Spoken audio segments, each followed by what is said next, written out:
Well, you couldn't draw up a more beautiful day than we've had in Cincinnati, and that continues right into the nighttime. Reds and Cardinals, game 2 of this 3-game series. Reds coming off a big win, fun win here last night.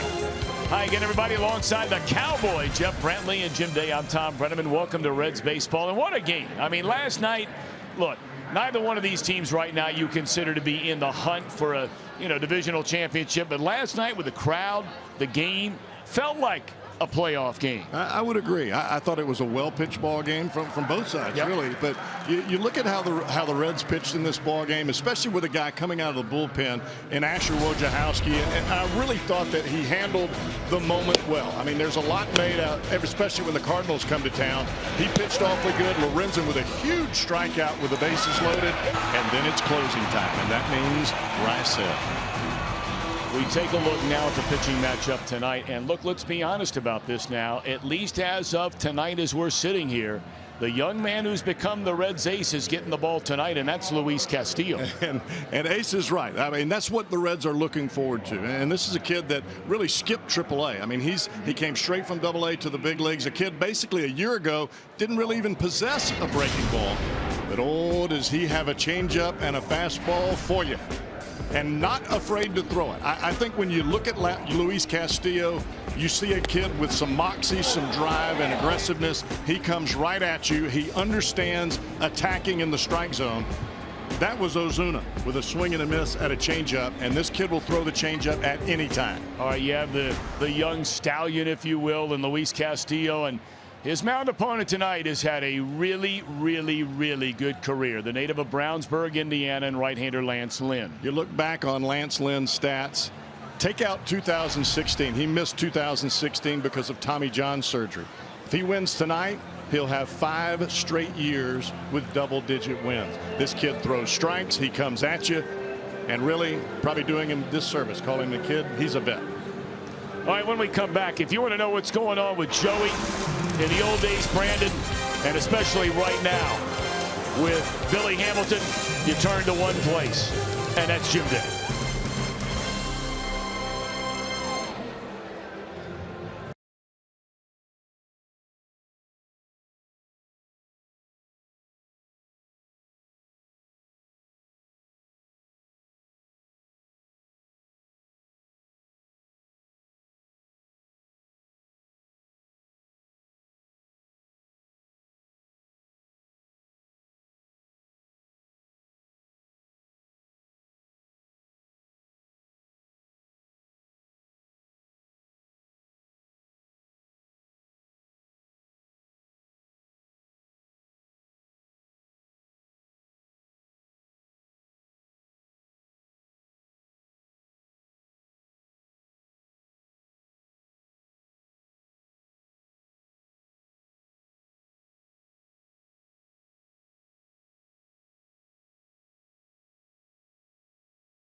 brought to you by Chevy. Check out their award-winning lineup only at your Tri-State Chevy dealer. And by Skyline Chili. Feeling good? It's Skyline time. Hey guys, meteorologist Brandon Orr here from Local 12. Last night, absolutely perfect. We didn't have any rainfall. That went away early in the day. Much lower humidity, and it continues for another night tonight. It's going to be absolutely perfect. 76 degrees as things get started. We'll be falling throughout the 70s, and eventually, we're going to be into the upper 60s. That's going to feel pretty cool out, considering we don't have any of that deep, rich summertime humidity. It's gone. It's nowhere today. Next chance of rain moves into the forecast for tomorrow. Enjoy the game here on Fox Sports Ohio. Since the All-Star break, Billy Hamilton is hitting .305. He continues to wreak havoc on the base pass. What has come as the part of the bonus plan with Billy Hamilton, his arm in center field. He continues to, well, people continue to test him, and he continues to mow him down. It's IGS bringing the energy after an outfield assist last night. Now with 10, tied for most in Major League Baseball, and leads the National League. And when they first moved him to center field coming out of spring training, we all said, I think his arm is going to surprise some people, and indeed he has backed that up. Plays Gold Glove caliber center field with that glove and that arm. Pretty good. Billy Hamilton playing good baseball right now overall for the Reds. Let's go after a series victory over the Cardinals. Coming up, Luis Castillo, the rookie, goes to the hill. If you haven't seen this kid pitch yet, you're in for a treat. They'll face Lance Lynn. Tom and the Cowboy with the call next.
without the express written consent of the Cincinnati Reds.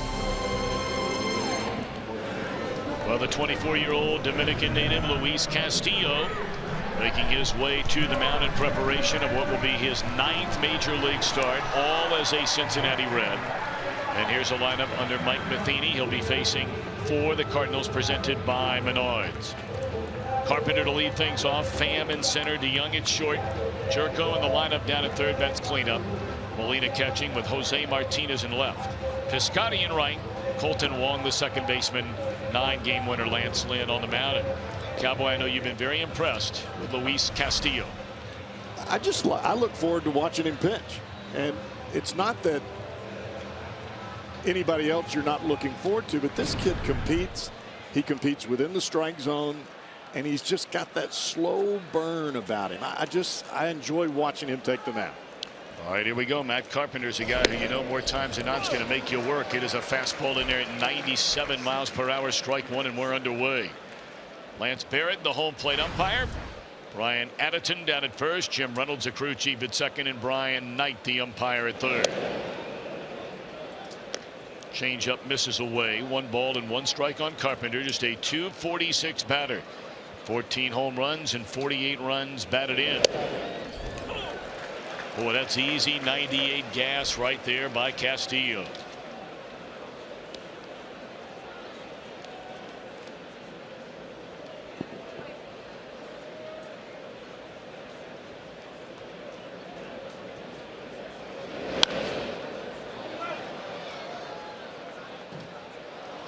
I think that's part of the reason when you say easy gas time, it doesn't look like the ball's coming out of his hand at 98, but yet it doesn't look like the ball is 10 miles an hour slower when he throws his changeup either.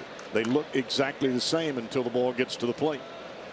Oh, that's going to hurt. Oh, that hurt. 98 miles per hour right in the back. Well, you could hear Carpenter all the way up here.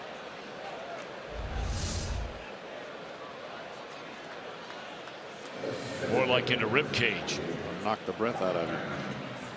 I mean, he's still hurt. He has not even arrived to the first base bag yet.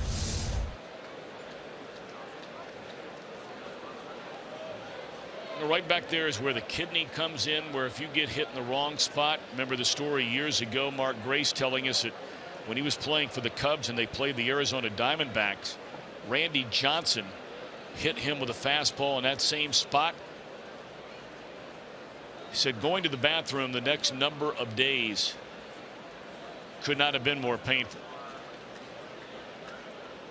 I mean, even getting hit in the ribs there, that's one of those marks that you look at it tomorrow and it's still got the seam marks of the baseball along the edges.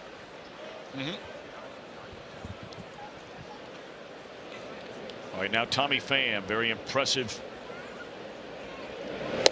first full year player. We talked about Pham spending pretty much an entire decade in the minor leagues, up and down the last couple of years. A little bit more playing time last year, but a regular player now this year. .317 batter, 15 stolen bases, 14 home runs. Carpenter not a stolen base threat at first, and it's 1-1 on Pham. Reds have won 4 of their last 5. They've hit very well during this stretch over 5 games. They've scored 23 runs, and their ERA is barely over 3. They're getting very, very good pitching over the last handful of games against the Pirates and now the Cardinals. 1 hopper foul, 1-2 on Pham. Well, that has been one of the constants as far as talking subjects about this Reds club from the beginning of the season. If you get good pitching, this team will score enough runs to win. For the most part, that has happened. But when it's 5-0 after 1, not real good. Well, we were talking after the game last night. You know, you go back to that last time the Reds were at home, the first series after the All-Star break. They get completely demolished, and really by the 3rd inning, in every game against the Washington Nationals. Arizona comes in, and you know, after the Reds had beaten them 2 out of 3 out there, they come here and throw up huge numbers on the board except for 1 game. And then the Marlins come in, same kind of thing. You were out of most of those games by the 3rd, 4th, 5th inning. Last night was a tight one, fun one. Well, if you remember back, Luis Castillo was the pitcher in Florida that really brought the Reds back to the underwater mark. I mean, they started winning some ball games. He came back. He pitched awfully well against the guy he was traded for in Dan Straley in Florida. Yeah, the Reds got that win, and then they would win the next 2 in Pittsburgh before losing, and the bounce back win here last night. So it's 1 full turn through the starting rotation, with Wojciechowski filling in and taking over for Adelman, who was removed from it. 3-2 on Pham. I think one of the most difficult processes for a young pitcher is to get through this first inning, find a rhythm so you're not really pitching for your life in the first inning. And I think that is the same for Castillo as it would be with any young starter. Missed on 3 in a row. So a hit, batter, and a walk to start the game by Castillo. And part of our Elk and Elk storyline, the last 5 starts by Reds pitchers. Team's gone 4-1. Take a look. Castillo, as Cowboy mentioned. Bailey solid. Stevenson left in the 6th, only 1 run. Romano, after a terrible beginning, finished strong. That's the only loss in this group. And then Wojciechowski last night. But work to do now. With 2 on and nobody out to begin the game. Here's the shortstop, Paul DeJong.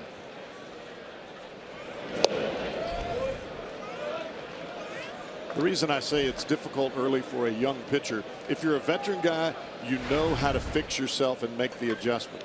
For a young pitcher, there's so much adrenaline going on and really mental noise, it's very difficult to find yourself until you get yourself in a rhythm.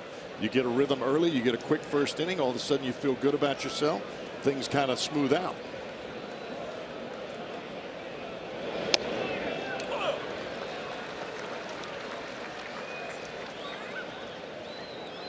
Pretty nice pitch right there. 1-0 change up on that inside corner. Good confidence by the youngster Castillo, and you think that's his money pitch along with that blazing fastball. Much has been made about his recent addition to the repertoire of the slider. There's 1. There's 2. How about that? Boy, is that a nice play by Suarez. That is a really, really fine play by the Reds' third baseman. Reds fans that have watched Suarez all year long, you were watching last year when this kid struggled a bit making the transition to third base. He's not having any struggles anymore. He's catching every ball, making heads up plays, seems to have a great idea about what to do with the ball before it's hit to him. How about that? You go first and second and nobody out to a runner at first and 2. I don't know the last time I've seen that. That's rare. A 5-4 double play. It's not a line drive.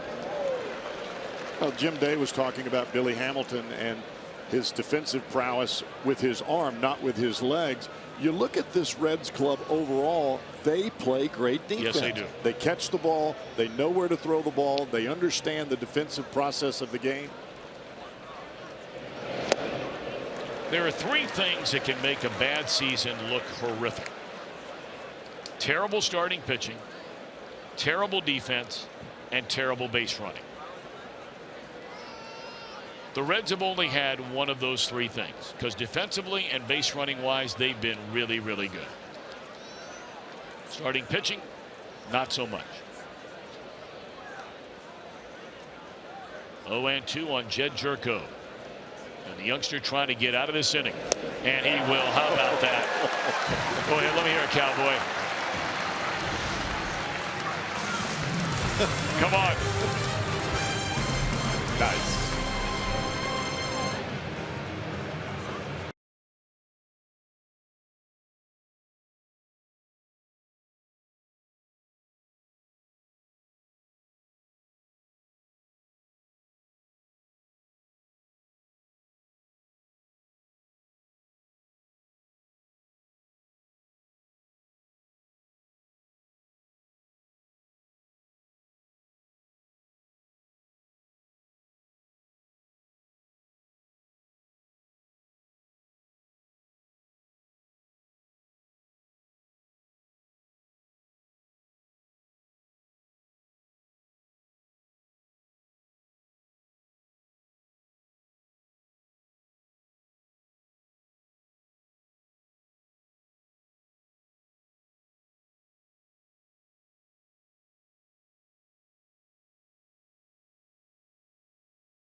First inning, no score in the game. Let's take a look at the Reds lineup tonight. Presented by Menards under the manager Brian Price. Hamilton, Winker, and Votto to start it.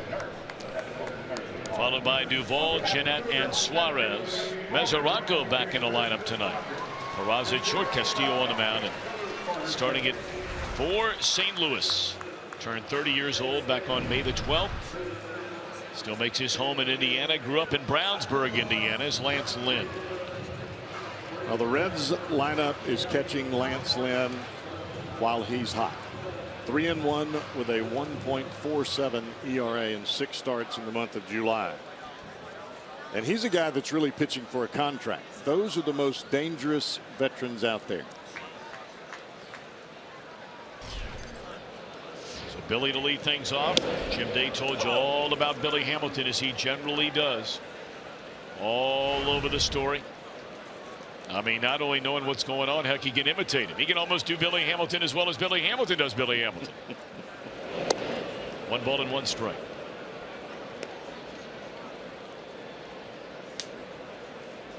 And batting average at .254, but 300 plus, as Jim mentioned before the game, since the break. Has 44 stolen bases. Looks that one right into the middle strike.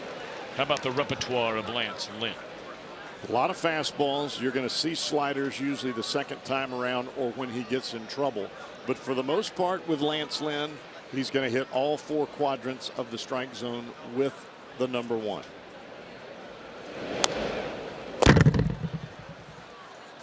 And as I say that, he drops a breaking ball on Billy Hamilton with a 2-strike pitch.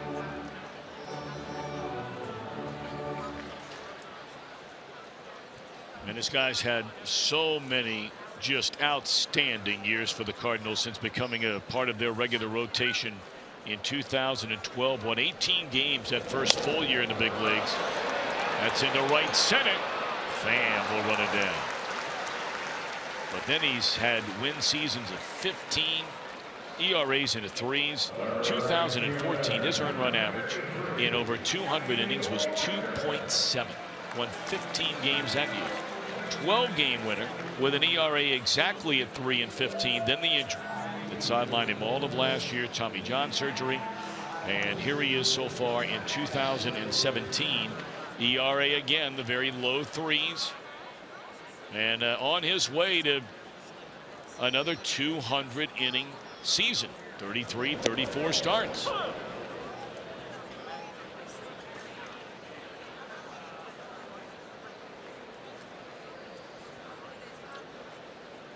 Boy, has this guy been good against the Reds. You saw those career numbers, but in his last 8 starts against Cincinnati, he's pitched into the 7th inning on average in those 8 starts with an earned run average at 1.7. But as has been the case with the Cardinals this year, I mean, here you have a starting pitcher, ERA over 8 starts, 1.7. His record is 4-3. The Cardinals' record in those games, 4-4 against the Reds.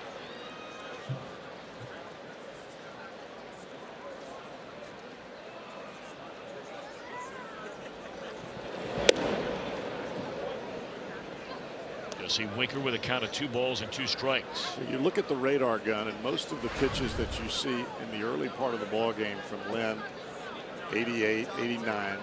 Don't let that fool you. He's got some giddy up to that fastball, and he'll use it when he has to. Good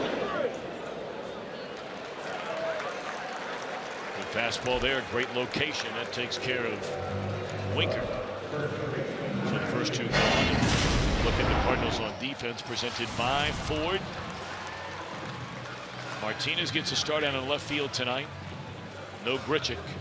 Jerko starts down at 3rd. Last night we saw Greg Garcia and their regular all-star catcher Yadier Molina back in the lineup behind the plate. Now Joey. A batting average dipped right after the all-star break under 300. Now he's knocking on the door at 310. 27 home runs, 74 knocked in for Votto. On base percentage up to .430. That's nearly as high as it's been all year long. He had 2 hits last night, a double, a single, drove in a pair.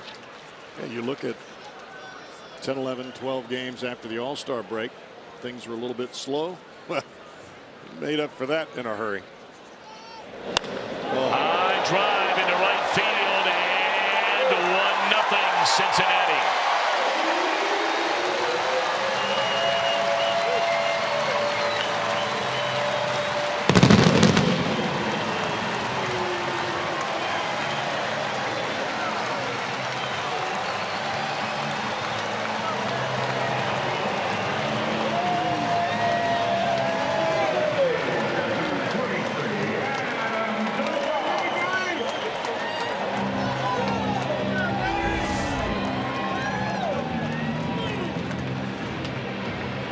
Tried to backdoor breaking ball. That's what we refer to as a cement mixer. It's just spinning, traveling down the road at about 50 miles an hour. Hammer City. Well, I don't know. Some of your buddies down there in Mississippi, I think, don't they own a concrete trucking company? I've seen those guys on the highway doing 85, 90 in those bad boys. It's because they know the governor.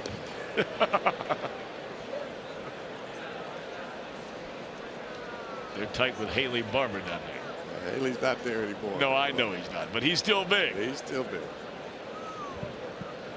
1-1 strike on Adam Duvall. Lifted into center field. Hit pretty well. Fan warning, track wall. And is that off the top of the wall? Looked like he made contact, and nobody at second base. How about that? I mean, fan threw the ball right on the bag, and nobody's there. And Duvall goes all the way to third.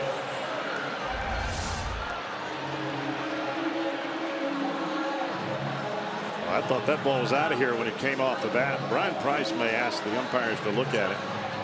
I thought it went over the fence. I thought that's a homer.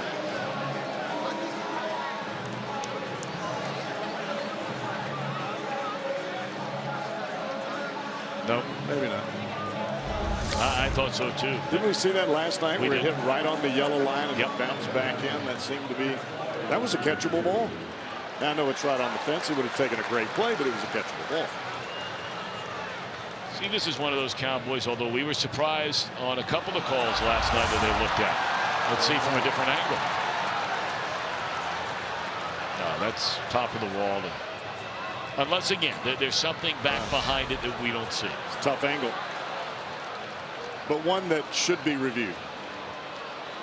In this ballpark, at Great American Ballpark, you do not need a tandem relay to get the ball to third base. The ballpark's not that big. And teams come in here, the Reds were guilty of it earlier with Peraza playing at second base. You can throw the ball from center field to second on a line. We just saw it. Adam Duvall does it all the time. Have somebody at second. Ball is confirmed, and that was quick. I mean, that took next to no time at all.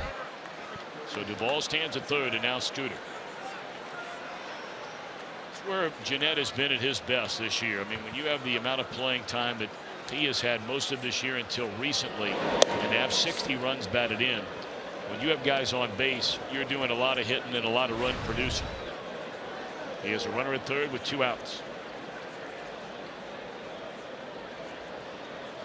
Well, you talked about the Reds base running earlier. That was a great piece of base running by Duvall, recognizing nobody at second. It's almost one of those little league throws where you catch the ball in the outfield, throw it to the pitcher while he's on the mound so to stop the base runner from running. You've seen that a little bit this year. I've seen that.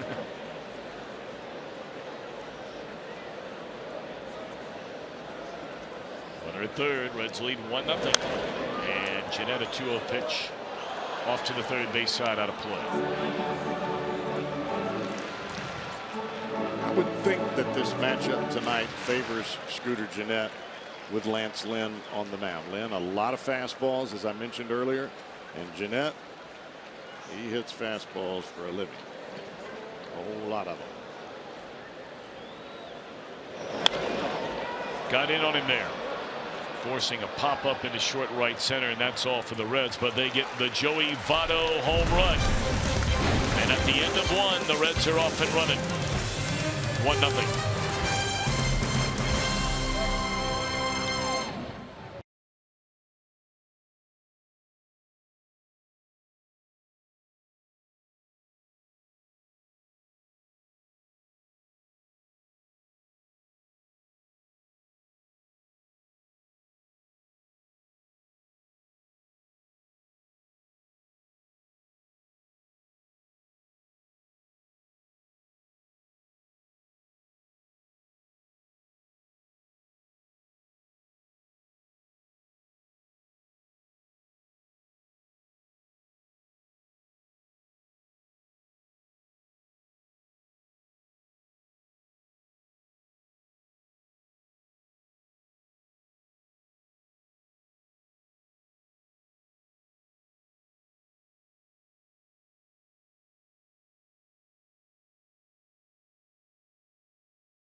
Take a look at the Reds on defense. 1-0 Cincinnati in front at the end of one. Presented by Ford. And it's pretty much the same regular group day in and day out right now. With Cozart still on the disabled list. Peraza's been moved over to short. Jeanette Hart already taken over the everyday job at second. The only change tonight, Devin Mesoraco is back feeling well enough to be in that lineup. Of course, it's been a string of injuries seemingly non-stop for Mesoraco. His most recent start was last Saturday in Miami, and he had that sore left knee. He had only appeared in one of the last 5 games, and that was as a pinch hitter on Thursday night. 2-0 to Molina. 3-0.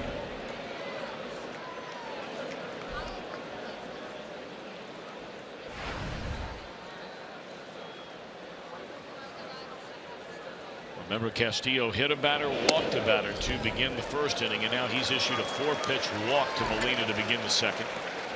For more on Zach Cozart, let's check in downstairs with Mr. Red, Jim Day. Mr. Red, now I'm a mascot. All right, Zach Cozart was eligible to come off the disabled list today.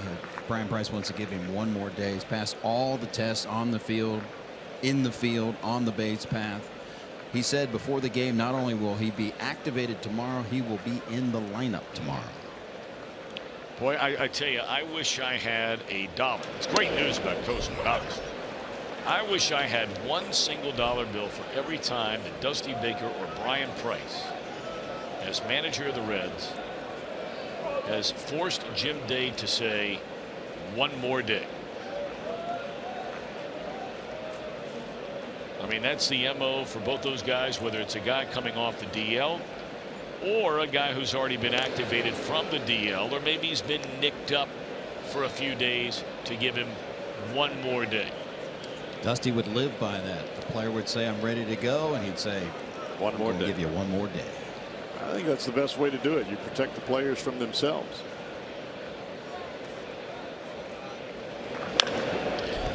Now here's a guy that's not up there to take a walk. That would be Jose Martinez. He does like to swing. What's incredible is he has 5 walks in his last 3 ball games. Yeah. And that does not normally happen with Jose Martinez. If you're somewhere near the area code of the strike zone, he is normally swinging.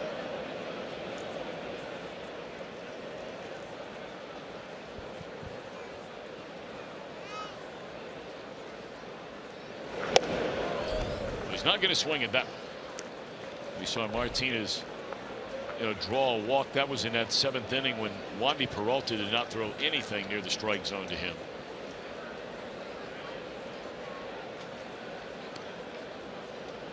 And Castillo off to a wild start here tonight. He's hit a batter and walked 2 in the first inning, plus 1-2 delivery. I think when you watch Castillo as he comes to the plate, I know this is an emphasis for pitching coach Mac Jenkins with Castillo, that front shoulder has got to drive to the plate. If it opens too soon, the ball is not only are you going to get to the side of the ball, but you're going to get under it. And that's what we're seeing right now with Castillo.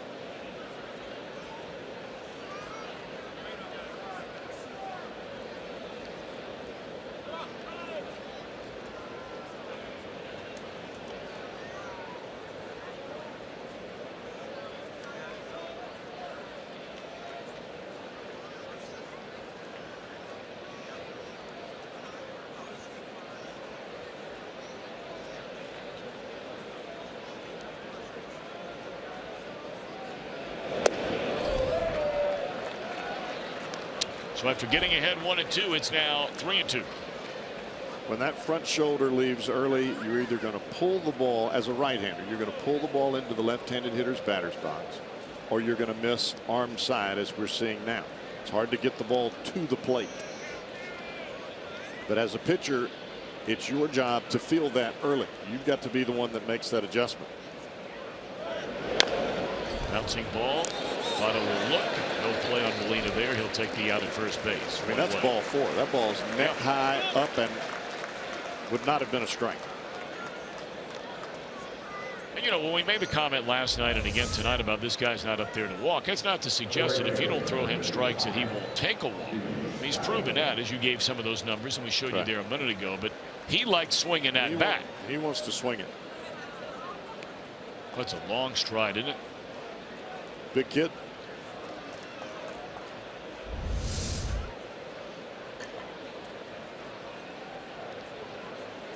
Runner at second. Reds lead 1-0. We're only in the 2nd inning. And here's Piscotty. Jam shot bouncer down to Suarez for the 2nd out of the inning.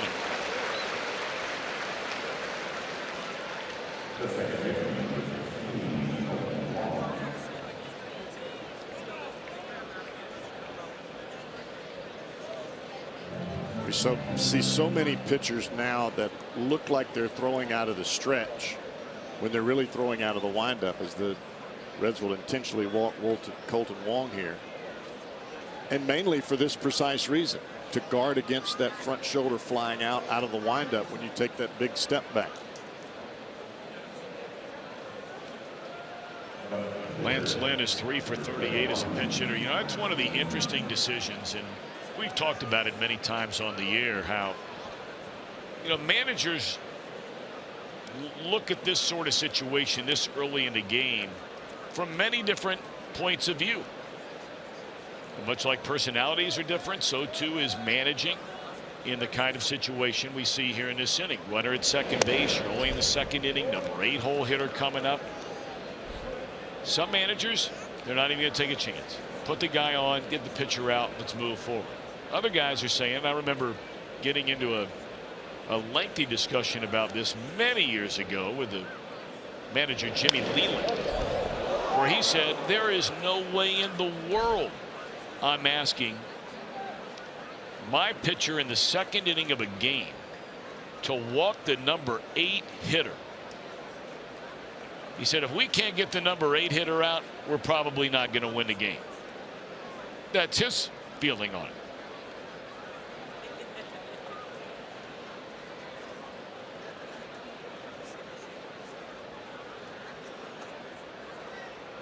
One ball and 1 strike on Lynn. 1-2. Well, I think from Leland's perspective, you'd like to have the pitcher leading off the following inning. You trust your pitcher to get the 8 hitter out. There's a reason he hits 8. Trusting him to get him out. Precisely. You have the pitcher lead off the next inning. Conventional wisdom would say, well, I'm going to get the pitcher out. I've got an out going into the top of the lineup.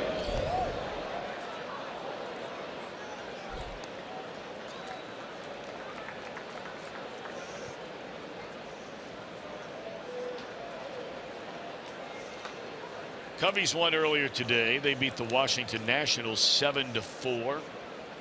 Cubs went into play a half game better than Milwaukee for the top spot in the National League Central Division. These Cardinals, unbelievably, are still only 4.5 games out of first. And who knows? Maybe the Cardinals catch fire, and we see them in September, and you're looking at a team that's right there. We've seen that in the past, but to watch a team that's only 4.5 games out of first, it doesn't feel anything close to that. Just being in and around this Cardinal team, or down in their clubhouse, or watching them play on the field. Tell you what, Lynn's making it work.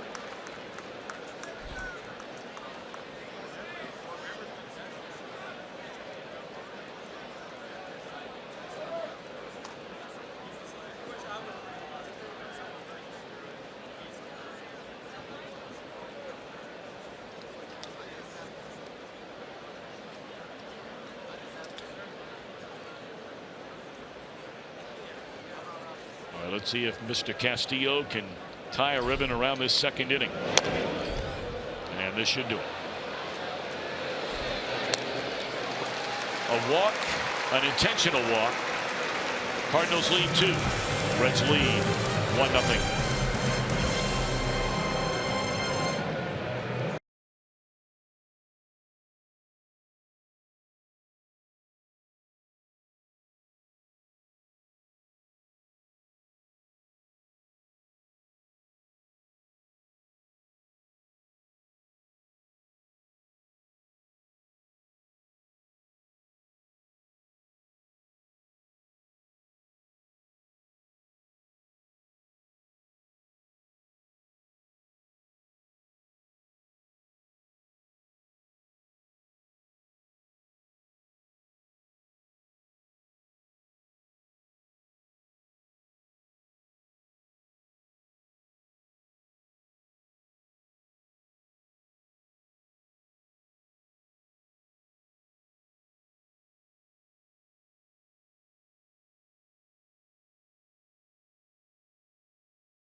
Every device, watch every out-of-market regular season game live. Get a free subscription to At Bat Premium. Visit MLB.com and MLB.tv for details. Can you juggle, Cowboy? I cannot, but my wife can. Really? Yes. Ashley can juggle. She's probably juggling your personality swings. There's no doubt about that. Right? Got that right. And the kids' schedule. That's for sure. Look at that. How many balls he got there? 6. And he's on stilts. You know, we've continued to hear for years and years and years that Jim Day is an outstanding unicyclist. And we've still never seen him on the unicycle. He was the one that brought that up, not us. And he's I never said backed. Yes, you did. Never said outstanding. Yes, you did. I just said I could do it. No, you're right. You said you were very good at it. As a kid, I used to ride around all over the neighborhood on a unicycle. But that was a long time ago. When are we going to see you on it? I've asked now. This is almost getting Johnny Cueto video from a Dominican Republic-esque. I don't own a unicycle anymore, so. I'll get to work on that. Someone could foot the bill for one. Now, I used to ride the small one now, not those big tall ones. That's, you know. Now we're Okay, getting I into got workman, you're getting into liability. Right, there. I understand. I understand. Don't want anybody hurt. Just a small one. It's a tool around the neighborhood. I have to talk to my dad about maybe the two of us getting that lined up. 3-1 on Eugenio Suarez.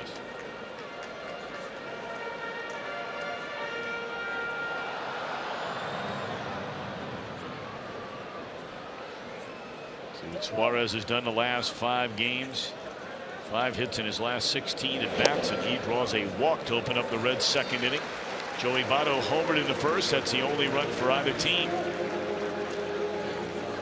I think that's part of Suarez's game that is starting to really mature. Being able to be patient, take pitches. And we really didn't see that as much when he was swinging the bat so well. But when he started not seeing the ball well, started to get into a little bit of a slump, he got very patient, started to see the ball better. He's drawing more walks, and now he's starting to hit the ball even better than he was before. Go figure.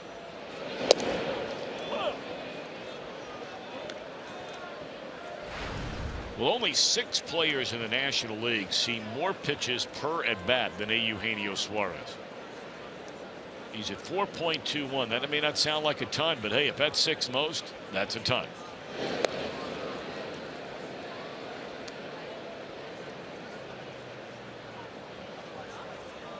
I think the thing for any hitter is to come to the plate, look for a pitch in your zone, and scald it. If it's not there, then you don't swing early in the count. There are a lot of guys that go to the plate. If it's in the area code of the plate, they swing.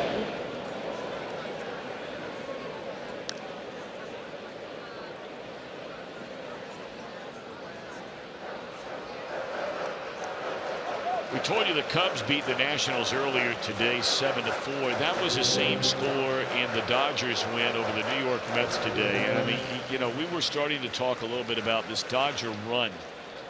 If you can imagine this. The Dodgers became today the 3rd team ever, and that's EVER, ever, to win 43 out of 50 games. They are 43-7 in their last 50. And you want to know how far you got to go back to find the 2 other teams that did it? The 1906 Chicago Cubs, when they dominated Major League Baseball, and the 1912 New York Giants. So you can talk about all those Yankees teams, Murderers Row, DiMaggio, Ruth, all of them. You can talk about the Big Red Machine. You can talk about the modern day Yankees, you know, going back to the early part of or the late 1990s, early 2000. Runner goes, runner will be thrown out by 10 feet. Well, that would be hard to imagine. That's a hit and run on a 1-2 pitch. No, I think Rocco just swung at a slider over his head.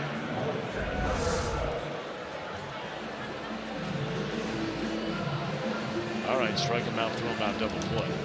2 away in the inning.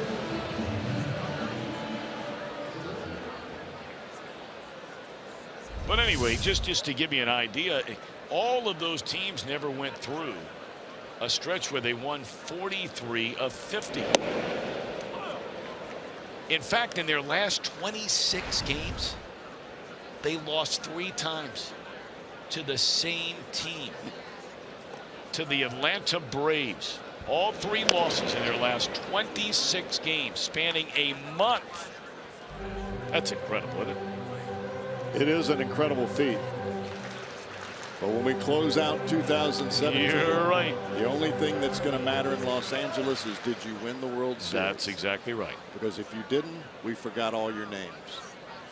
And it's something that a Dodger franchise, with all their money, all their incredible history and success, the Dodgers have not won the World Series since Kirk Gibson hit that home run in Game 1 off Dennis Eckersley at Dodger Stadium off the Dodger bench in 1988. It's the last time the Dodgers took home the world title.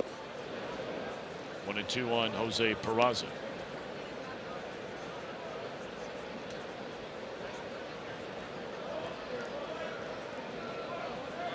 So this would be officially the 30th season since they've won a World Series.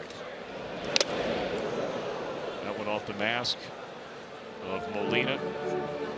Molina got his first day off since a big blow up with his manager when he went on social media late one night and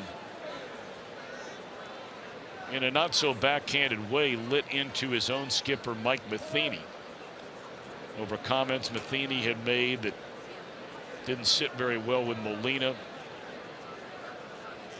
And they said that the game before they played here last night, when Molina got his first day off since that blow up, that the game on Thursday in Milwaukee, that he must have been hit with a dozen of those foul balls in that game. And nobody knows the rigors of catching more than Matheny. He had to retire for the game, went through some very, very, very dark days with concussion issues. Sinking liner into right, and they had him played perfect. End of 2, 1-0 Reds.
Corey Bellinger just keeps on hitting them out.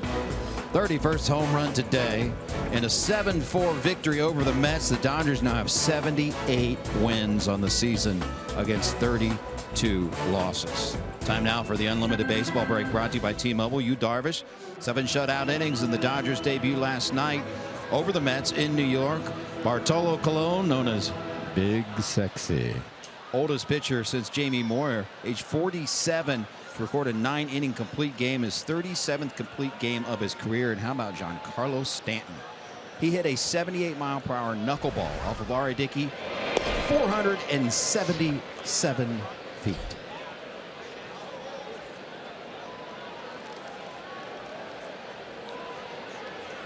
It's a long way. Of course, for Giancarlo, that's ho-hum.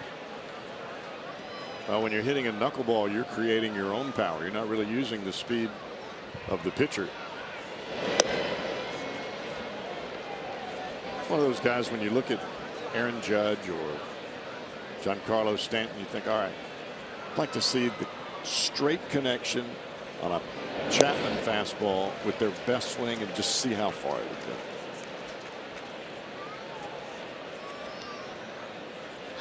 It's curious.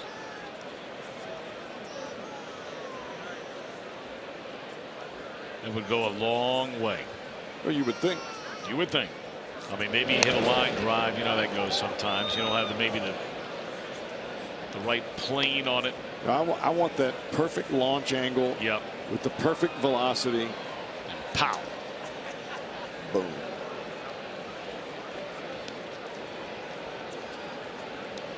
That's why we were talking last week about the way people used to, flood into the ballpark to watch Mark McGwire take batting practice back in his heyday when he was hitting all the home runs. I remember I was on that team.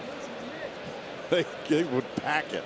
It'd be like 40,000 people there to watch BP. And of course that guy's throwing 60 miles an hour, 70 miles an hour, right? Carpenter hit his first time up, 3-2 this time. At the old Shea Stadium, I watched him hit 15 in a row into the parking lot, over the left field fence, over those bleachers, into that parking lot. 15 in a row. They had to go get some more balls from the dugout. Well, Castillo's having a really tough time here tonight, and that is not something we have seen a lot from him. That's already including one intentional walk. That's 4 walks and a hit batter. What's going on, you think, here, Cowboy? Well, I think it has everything to do with that front shoulder. And that is something that he's had to really guard against every time he's been out there.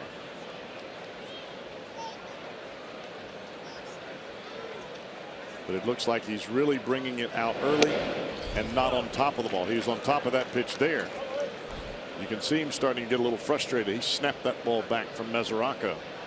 But when your fingers start to get towards third base and you're getting to the side of the baseball, you're going to cut under it or you're going to get around it, and you're not going to drive the ball down in the strike zone.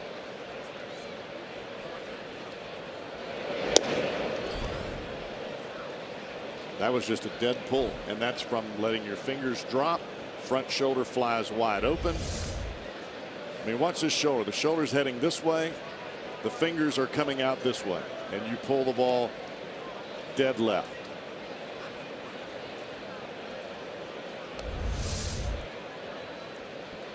One ball and 1 strike on Pham. He drew a walk his first time up, fouls that one away.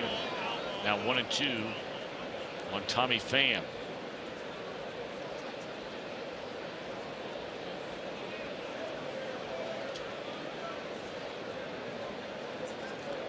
You want to throw over the front shoulder, not around the front shoulder.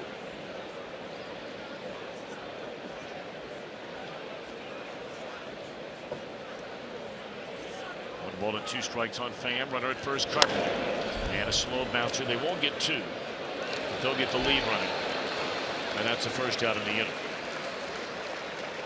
Tell you though, it gives you an idea about potentially how special this young man has a chance to be. How many young Red starters have we seen last year and this year? And there have been a pile of them in a ton of games that, had they walked 4 of the first 10 batters they faced in a game, it would be 5 or 6 to 1 Cardinals right now.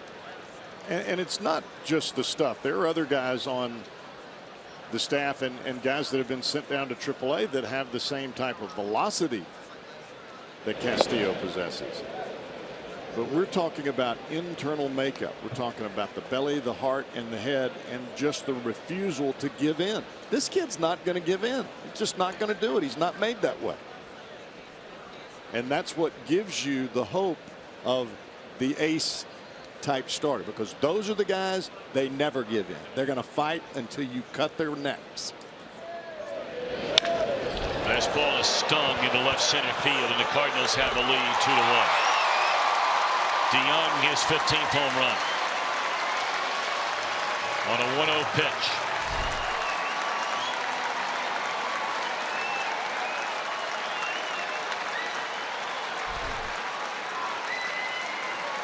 That is the 8th home run given up in 51 innings by Luis Castillo.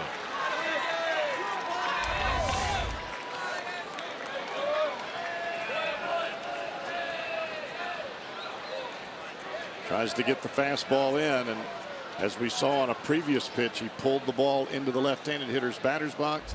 That one he pulled right over the heart of the plate. That is the first home run allowed by a Reds pitcher since Ozuna in the 9th inning last Sunday homered off Raisel Iglesias. So the Reds had gone their entire staff 37 innings, 4 games and a couple of innings consecutively without surrendering a single home run. And sometimes that big swing of the bat brings you right back into reality, and hopefully that will give Luis Castillo a bit of tunnel vision and get him back in the right frame of mind. Liner into left field. It'll be caught by Duvall. 2 out. Coming up later, we'll have our Miller Time moment. As always, presented by Miller Lite.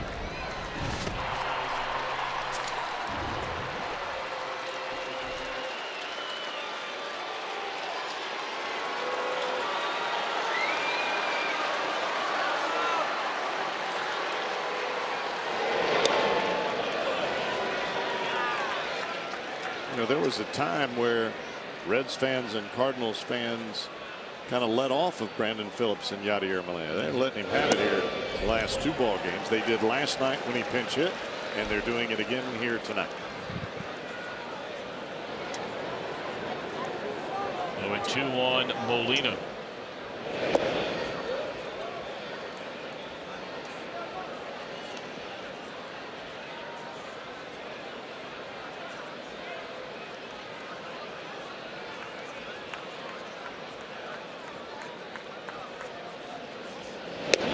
Blew him away with a 99-mile-per-hour fastball, and that's all for the Cardinals. But they take the lead for the first time in this series on a 2-run home run by DeYoung.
The front gate outdoor luxury suite.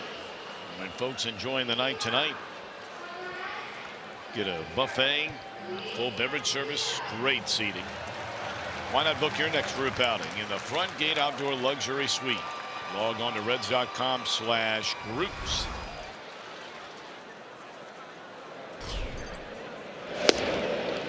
I think that's the spot. We sit on level 3, and that is the only skybox in the ballpark on level 3. It's about 3 doors down from where we are. It's a pretty good view from over there. Yeah, and I think we have the best seat in the house, so that might be second best. Yeah, I like my seat right now. Yeah, good seat.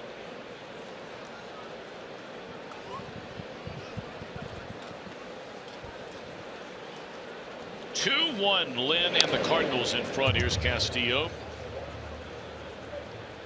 1 hit in 16 at bats with a run batted in.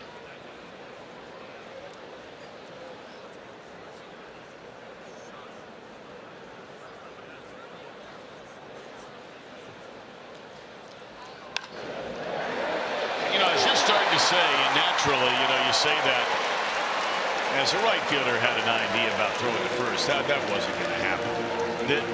He may not be a good hitter. I have no idea. We've only seen him for 17 at bats, but he looks like he thinks he's a good hitter. Not so much on that swing. What I will tell you is he's not scared of the ball. Right. And I don't care what those pitchers say.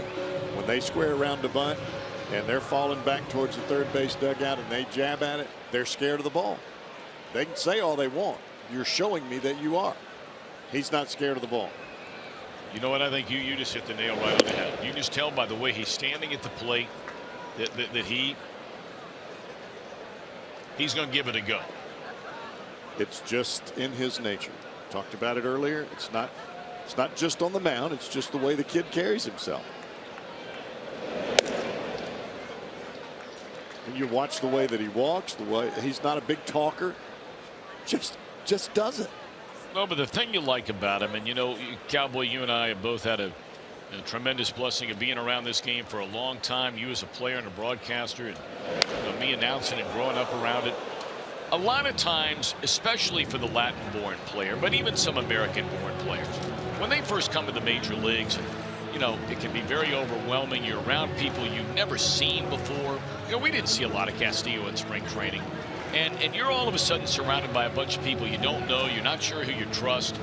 It's easy to kind of look down when you're walking past people and look by them or look around them and never look them in the eye. Castillo, since day one's the kind of guy, you get anywhere near him, he's looking you right in the eye. You know, slight smile, will always nod his head, say hello. You can tell he's a confident, together kid. That's what I think. And that's what he's shown so far.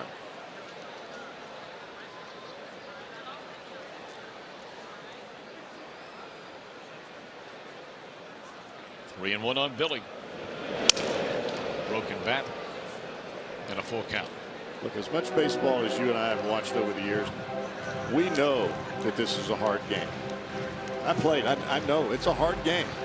Otherwise, you could just walk off the street and play ball. This isn't backyard wiffle ball, folks. These guys are out for it. It's a money game. So if you're not tough from the neck up, you ain't gonna make it.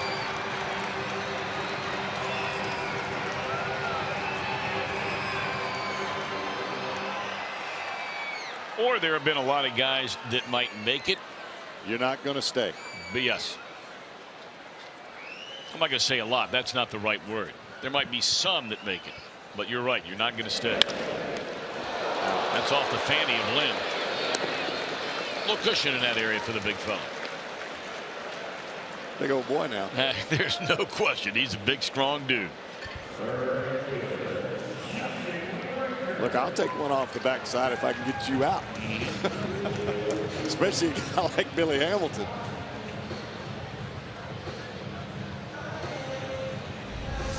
Whereas our old friend Bob Brenly used to say, when I would say a lot of meat in that area, he'd say on some guys. Heck, the way the ball comes off the bat this day and age, I would teach my pitcher to get out of the way. I mean, we've seen too many shots from the shoulders up. Coming back at you. Just move, son. Shortstop gets paid for that. All right, now Winker. Big swing there on that first pitch fastball at 93, and that's what we were talking about. Cowboy mentioned earlier, you know, if he's got to hump up and find a little extra, Lynn can do that.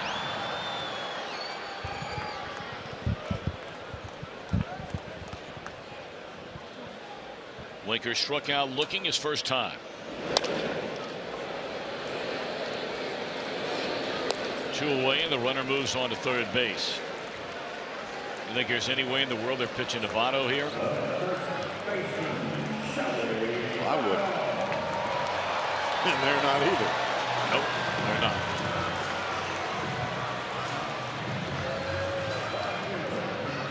Although it should be noted, we thought that after Votto had homered in the first inning, we thought Duvall had gone back-to-back when it left his bat to straightaway center field. It wound up hitting the top of the wall and coming back into the field of play for a triple.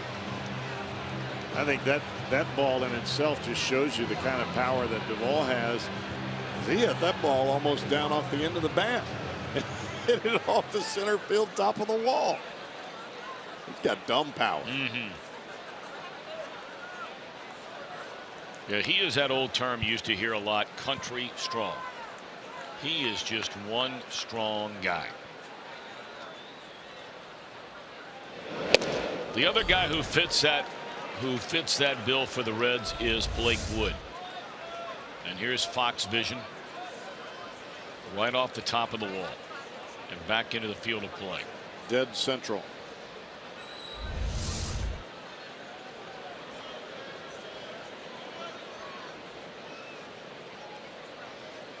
Tying run at third. How about that? Talk about finding a little extra. That one was at 96 miles per hour.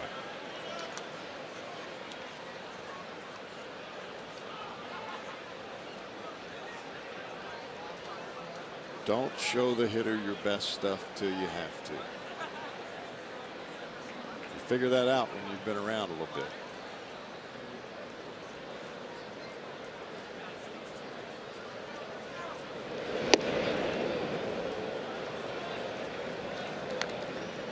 It's kind of like when you pull over in that left lane to pass, you ease down on that right foot.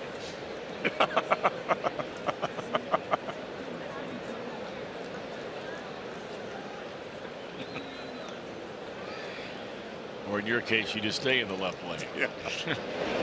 2-2 the count.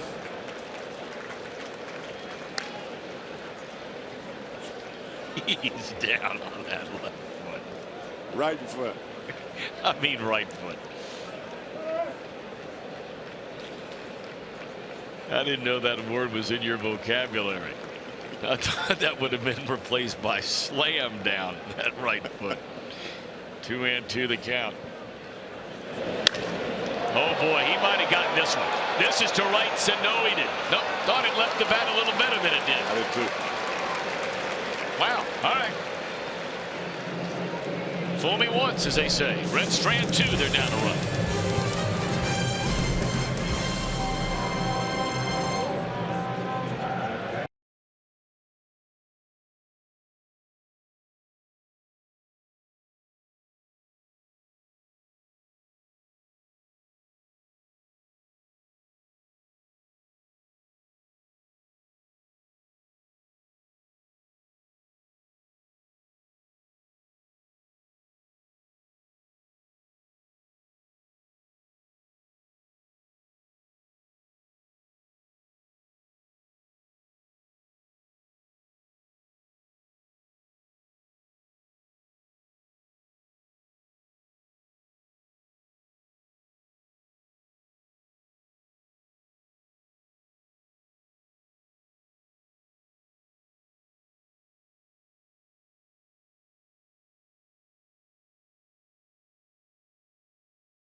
One-run game here at Great American Ballpark. We told you Zach Cozart says Brian Price will come off the disabled list tomorrow. The Reds will have a roster decision to make, and they'll have a decision to make as far as pitching goes in the next 5 days, because Brian Price says Scott Feldman, after throwing a bullpen earlier today, A-OK with that knee. He will not go on a rehab start in the minors.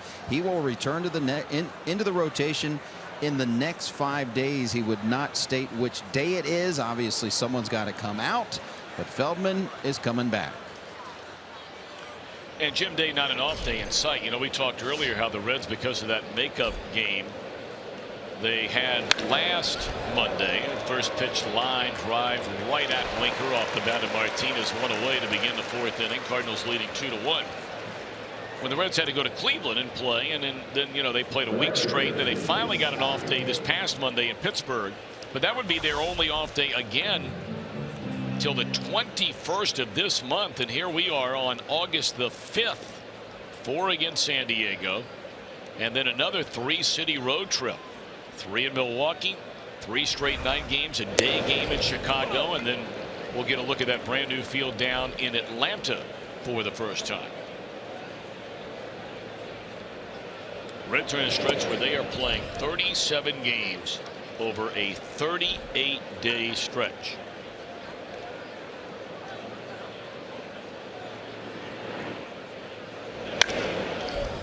ball was smoked into center field off the bat of Piscotty. Couple of hard hit balls to begin this inning against Castillo.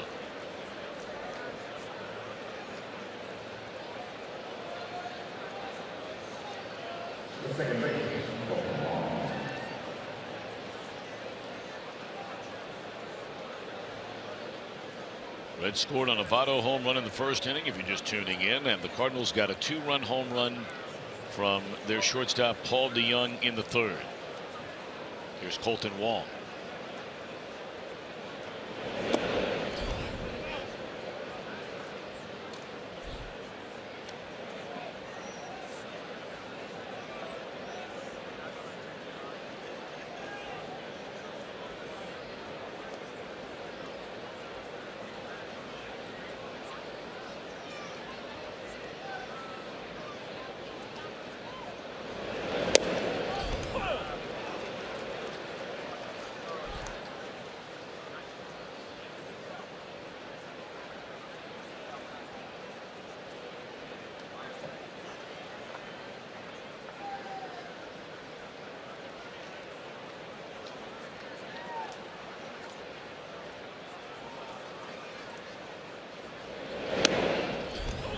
One and two.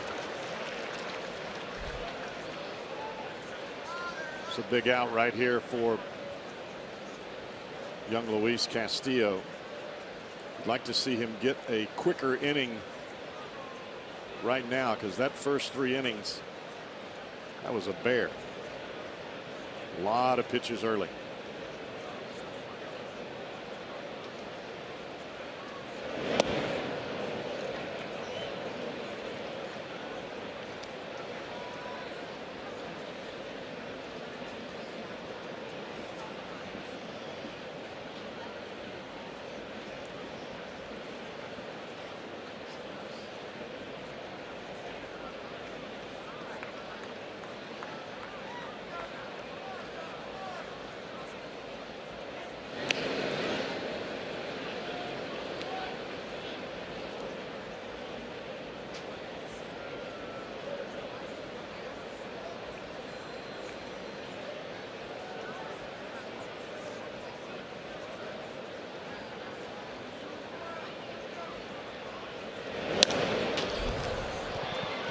Into left field, that'll back up Duvall a few steps, and a couple to his left as well, but he's here to haul it in.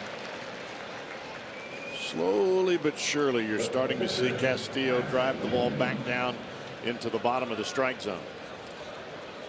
The pitch to Martinez was a good delivery, but yet the ball was up a little bit and hit hard. This ball here, it's an awfully good pitch. Down and away. Left-handed hitter Wong hit it right off the end of the bat.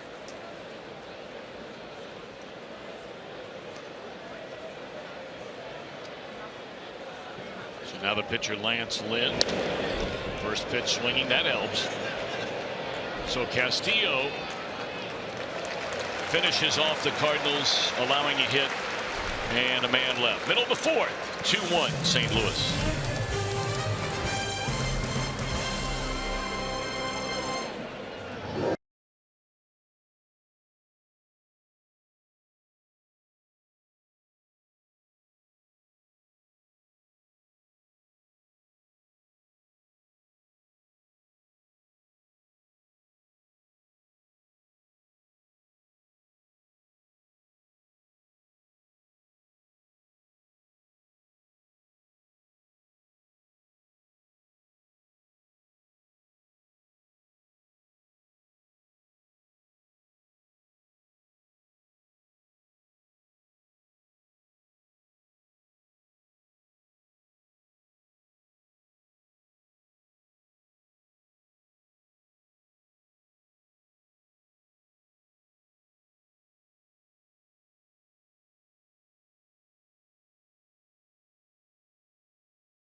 tickets to Klosterman Bakery, you can get half-price Reds tickets. Enjoy live mascot races, face painters, carnival games, and more. See Reds take on the Cardinals and save. For tickets, visit Reds.com. All right, Cowboy, beautiful night. Good crowd here tonight. Reds trying to make it back-to-back wins in this series over the Cardinals. Two perfect nights back-to-back. And you're not lying. We're expecting, I guess, more of the same tomorrow. So tickets are available. So come on down to the ballpark. And the high today was in the mid-70s, maybe the upper 70s. Well, they must feel right at home if they came all the way from Alaska for their first ever baseball game. We welcome you. Look at that little one. I mean, traveling from Alaska, he's not sure where he is with the time zone changes.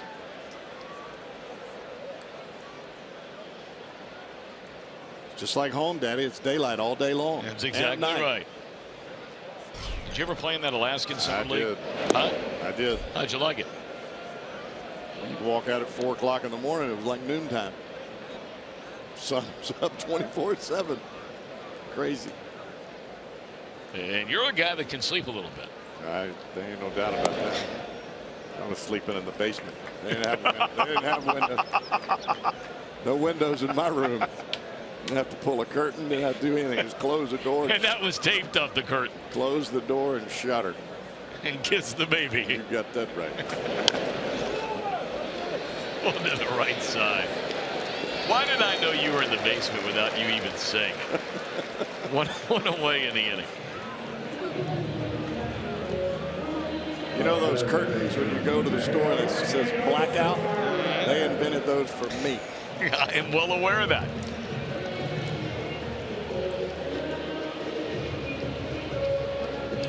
I can't remember who it was now, but there was somebody in baseball, and I'm pretty sure it was an announcer, and I cannot for the life of me remember who, but it was legendary. This guy would, gosh, I can't think of who it is, but they'd bring tape. And the first day in the hotel, they would board up the windows, and not a sliver of that light was going to get in that hotel room. I use tacks and safety pins. But not now. I most certainly do. In those hotel rooms, book that. So when you first get in, as Suarez looks at a strike, how many? I mean, you have like a little, like a little container for a bunch of thumbtacks. I do. And then you just go over by the curtain and start putting them in the. Well, you start at the top, and if you turn all the lights out in the room, you can see like the street lights. If there's any light at all coming through there, you can bet when that sun comes up, it's going to be burning your skin.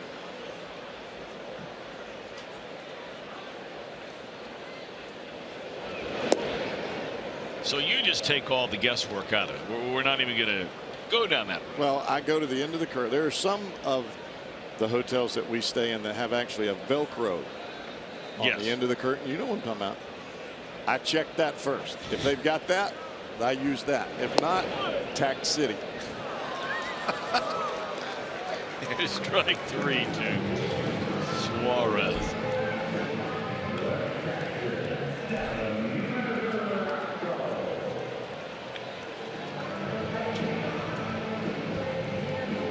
I mean, our producer Ken Dreamweaver says it must really work, because apparently he was next door to you and your alarm was going off for the better part of an hour, and it woke him up. Swing and a miss by Mesoraco. He was not staying next to me because I didn't have an alarm. I don't set an alarm. I wake up when I wake up. Oh, and 2-1 Mesoraco.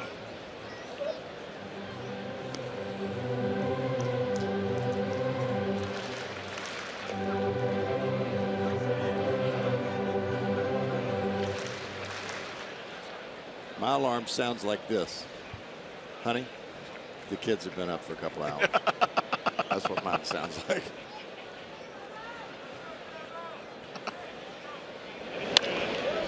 There's a bouncing ball to the first baseman, and the Reds are gone in order. First time Lance got his rest.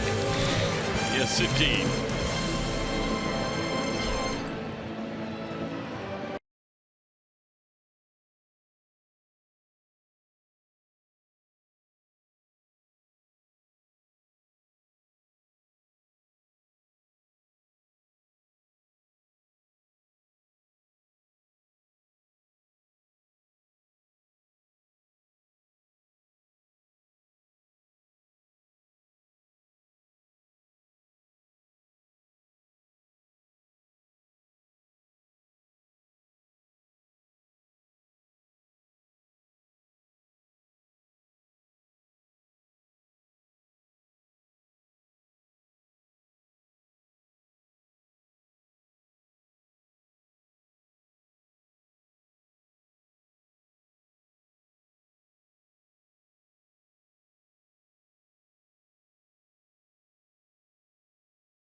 Brought to you by Cincinnati Children's, changing the outcome together.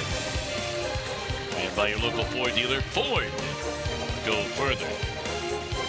Always send out a special hello to those over watching tonight at Cincinnati Children's.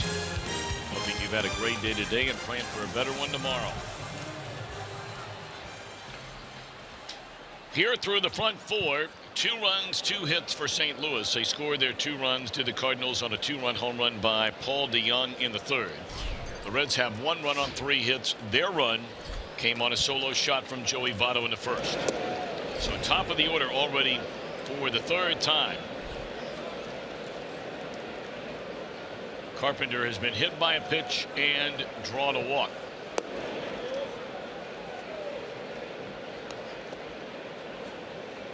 Castillo has not had a 1-2-3 inning tonight. He has been un-Castillo-like with his lack of command, and here he falls behind 3-0 to begin the inning. He's walked 4, 1 intentionally. He's hit about it. But a 2-1 game in the 5th. There are certain hitters in the lineup that will help you out and swing 2-0, 3-1. This guy is looking for it right there, or he's going to do what he just did. 3rd straight time he's reached without having to swing the bat. 5 walks in this game now by Castillo.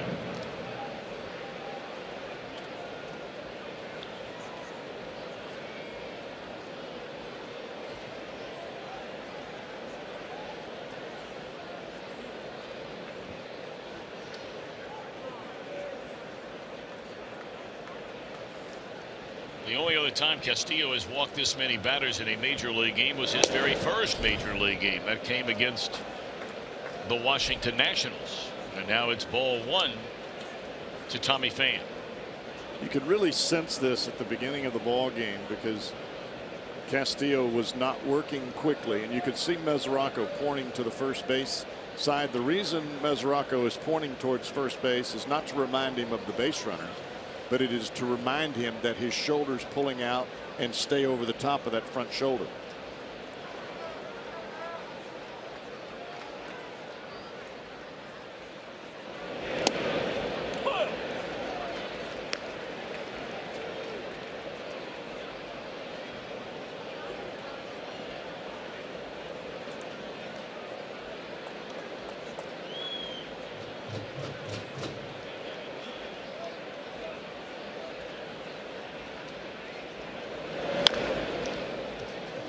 So many times, and even veteran pitchers go through this issue.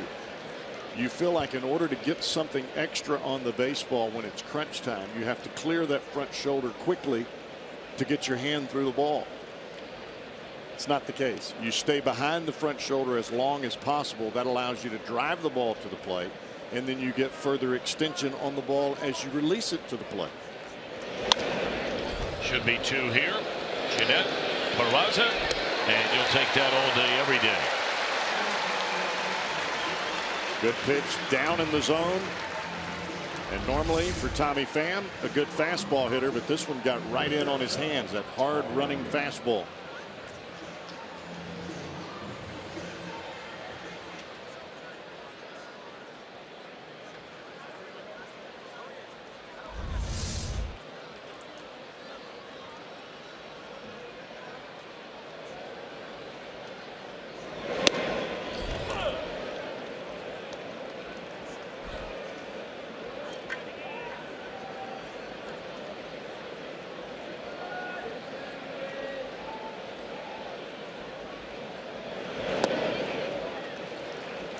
Now quickly ahead of DeYoung, who homered his last time up. 0-2 is Castillo.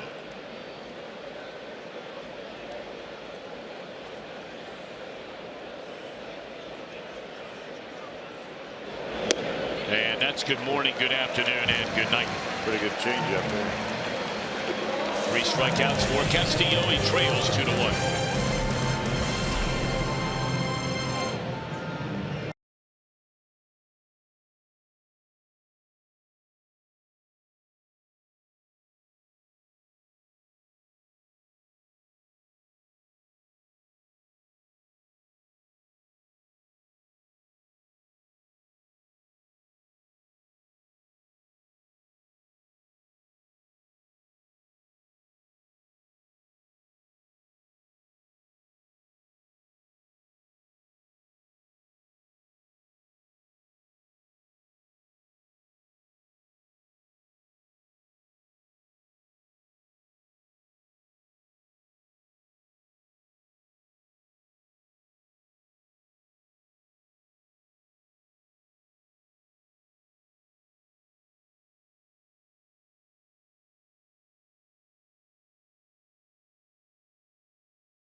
Here in the bottom half of the 5th inning.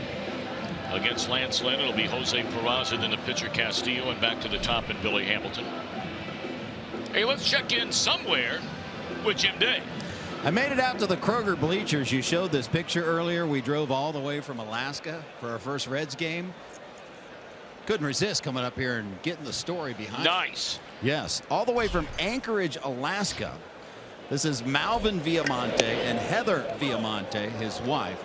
Now they are visiting her parents, Tom and Karen, who live in Elizabethtown, Kentucky.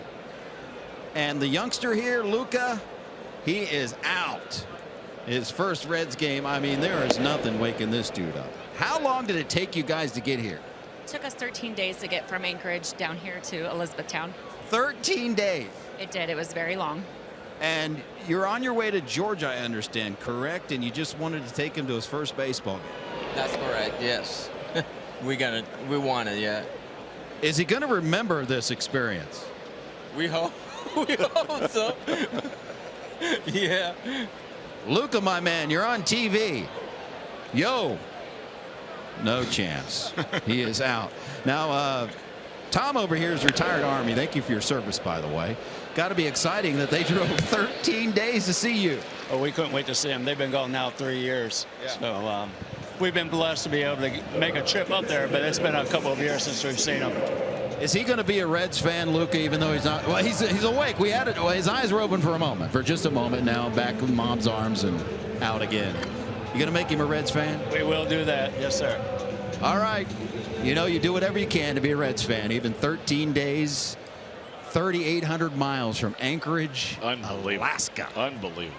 We are thrilled to have him. Thrilled to have him. Castillo at a base hit his first time up, hits a soft roller to the second baseman, and now all of a sudden Lynn's starting to get on a bit of a roll. He's only allowed one base runner, and that was an intentional walk over the last 9 batters he's faced. Yeah, you watch Lance Lynn. Not everything is about a strikeout from the first pitch forward. He's trying to get quick contact, early contact on the ground or a pop up into the air. As we saw earlier, you get runners on base. He's going to dial it up in the mid-90s. Otherwise, sinker away, make you get yourself out and save his energy. Well, he has really had his way with Hamilton tonight. Got him on a soft fly ball to center, and then a little comebacker off his backside.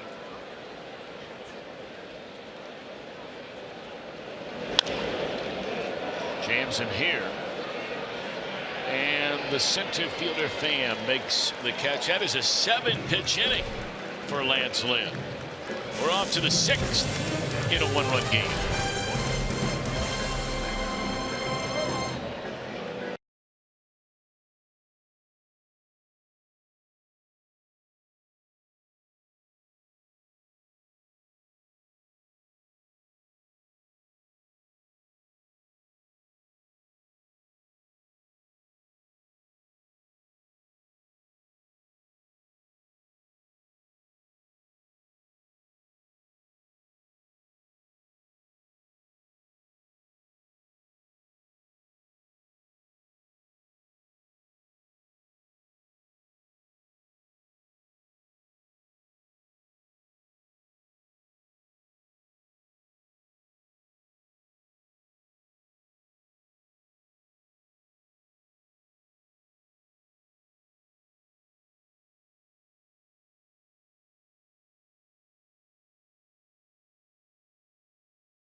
Right here on Fox Sports Ohio with the Reds Live, presented by Ray St. Clair Roofing. Take a look at the probables for tomorrow. Cowboy will be here for that. That's a good one. Wainwright back into the starting rotation. Has had some back problems against Homer Bailey. A couple of veterans back to back in that one.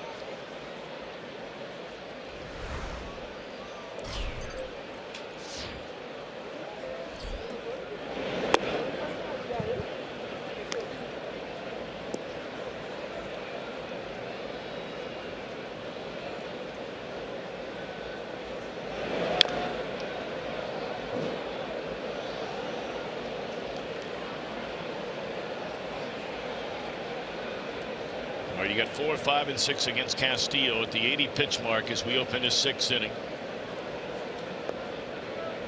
Jerko 0 for 2 is struck out and lined out to left field. A 2-run home run that came with 1 on and 1 out in the Cardinal 3rd inning by DeYoung. The only damage on what has been an unusually wild night for this very talented Reds right-hander Luis Castillo.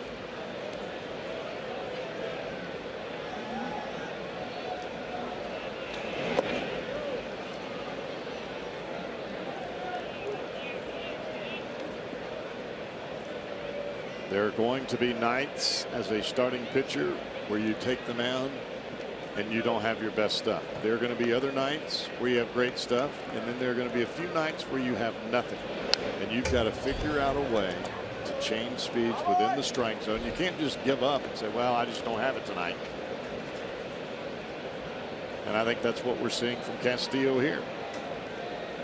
He does not have his best stuff within the strike zone as far as command, but he's continued to battle.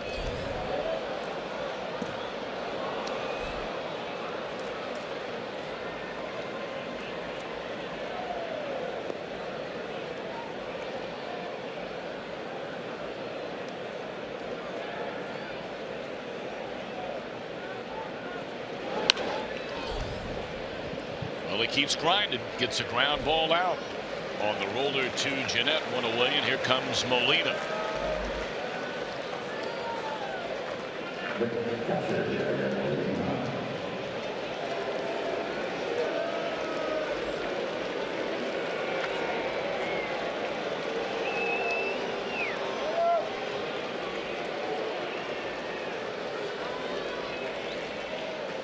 Saw Molina take some wild swings in that second at bat.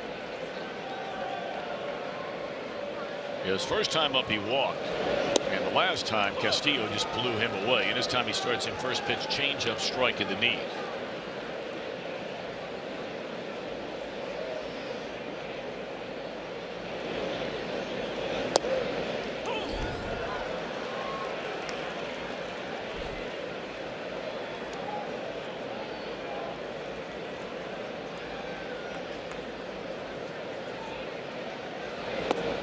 Breaking ball away, 1-2 on Yadier Molina.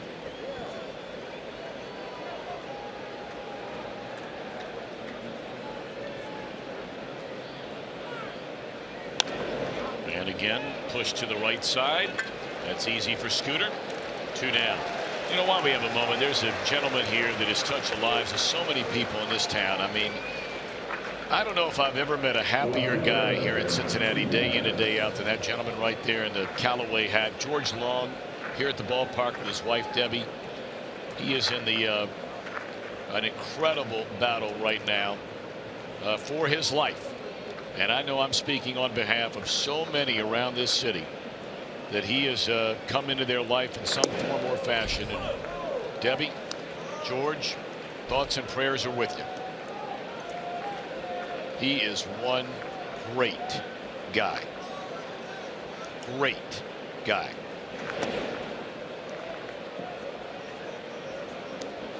Somebody got him dialed in with some big league tickets tonight. No kidding. That's him right there in the second row. Nothing wrong with that. No doubt. Attaboy, George. Debbie, you guys have earned it.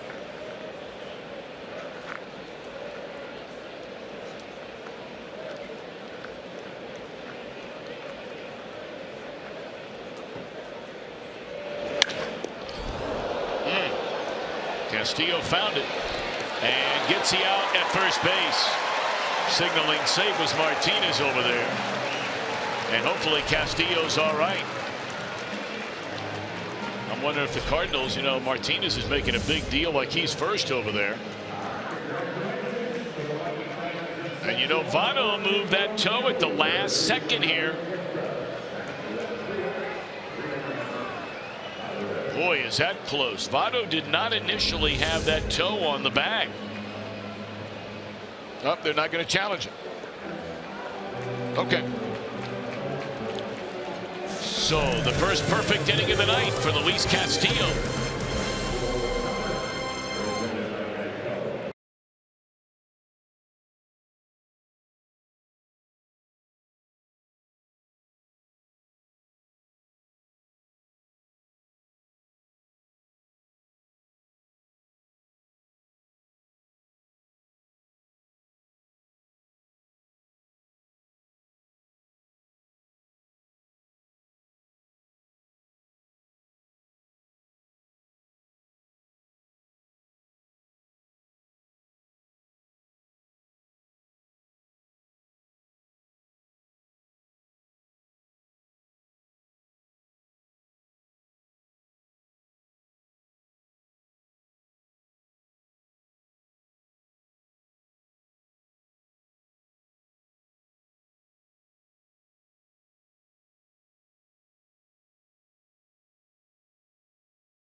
which provides in-home care for those affected by Lou Gehrig's disease. Go to MLB.com/for Pete's sake to learn more. Big inning here for the Reds. They're down a run, last of the 6, but they have 2, 3, and 4 in the batting order. Winker, Votto, Duvall against Lynn, who's on quite a roll right now. Hard hit ball, but pretty slick play there to the glove side by Kolten Wong. 1 out. Well, when Kolten Wong caught that ball, it almost looked like a snow cone as he snagged it midair. This ball, you see a lot of the white of the baseball. Pretty good play.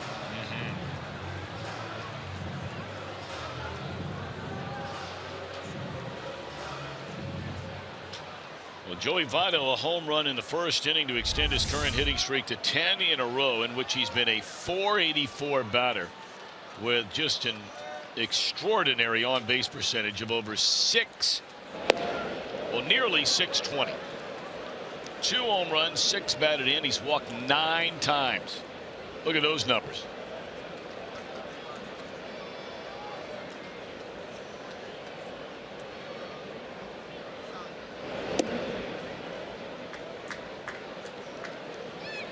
Right now he's facing a pitcher who's pitching his best baseball of the game in Lynn. Since allowing a single to Castillo leading off the 3rd inning, only 1 Red has reached base, and that was when they intentionally walked Votto in that 3rd inning.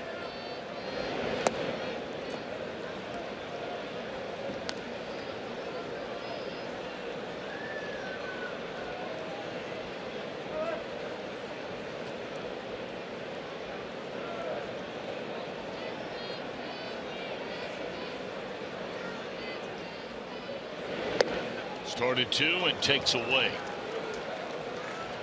All right, 3-1 here.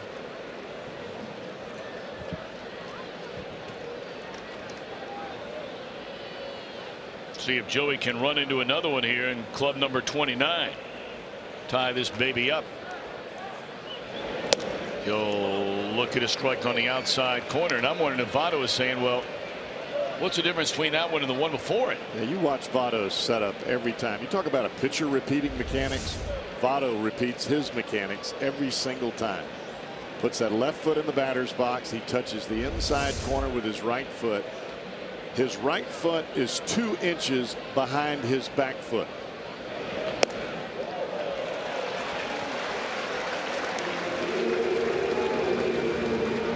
He's on base again. If a Red, it's a home run off that Toyota side tonight. Deborah Ballinger from Covington, KY, wins at Tundra. Why not register for a chance to win it yourself? Stop by your Cincinnati and or Northern Kentucky Toyota dealer.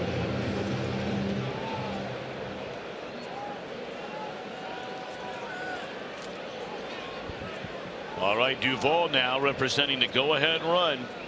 He had a triple off the top of the wall his first time up, and then lined out to the warning track in right his last time.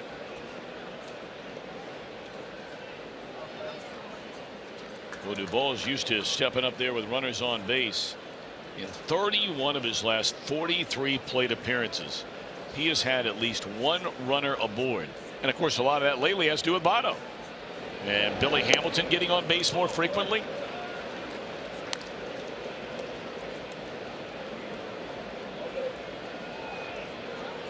Look, if you bat cleanup, that's what's expected.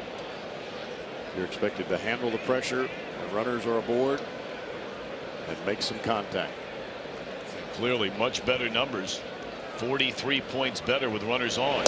That's why he has 75 runs batted in, which is tied for the team high, along with Votto after his home run in the opening inning. There are certain hitters that step into the box with the runners on base and they just go swinging. They swing at everything, anything close.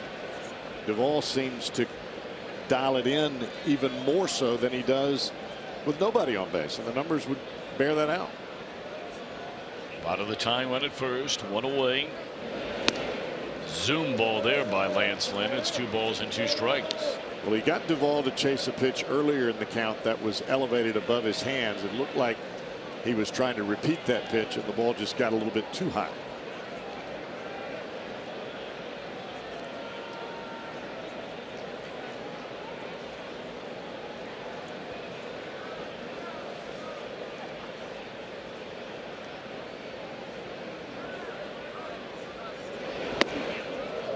Try to do it again.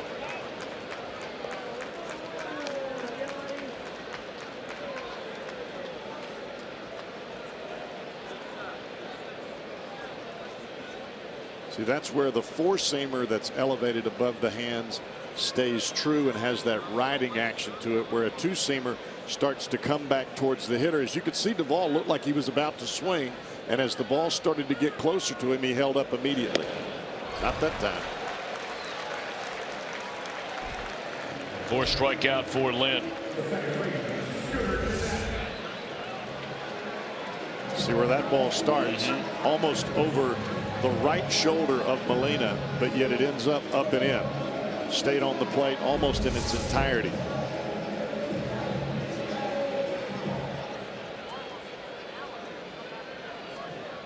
Reds have action in their bullpen. That's right-hander Blake Wood in a 1-run game.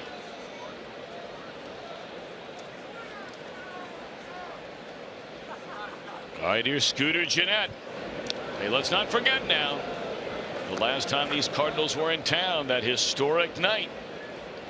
You remember it. We remember it. When he clubbed 4 home runs in a single game.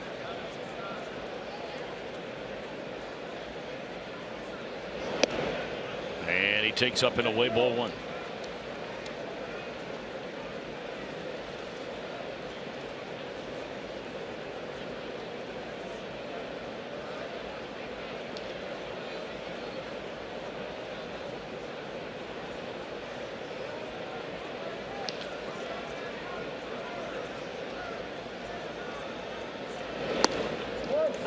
Boy, I tell you, that's a call that the home plate umpire has given Lance Lynn. We saw the at-bat to Votto where one of those was called a strike. It didn't look to be a strike, and this is borderline here too. That's right there, apparently good enough, according to Fox Tracks anyway.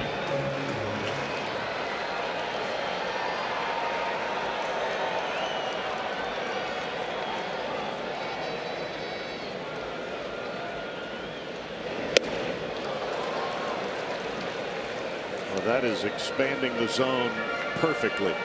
You paint the outside corner down and away at the very bottom of the strike zone, and then you come back up and in just above the hands of Gennett. It looks awfully good. Tough pitch to hit.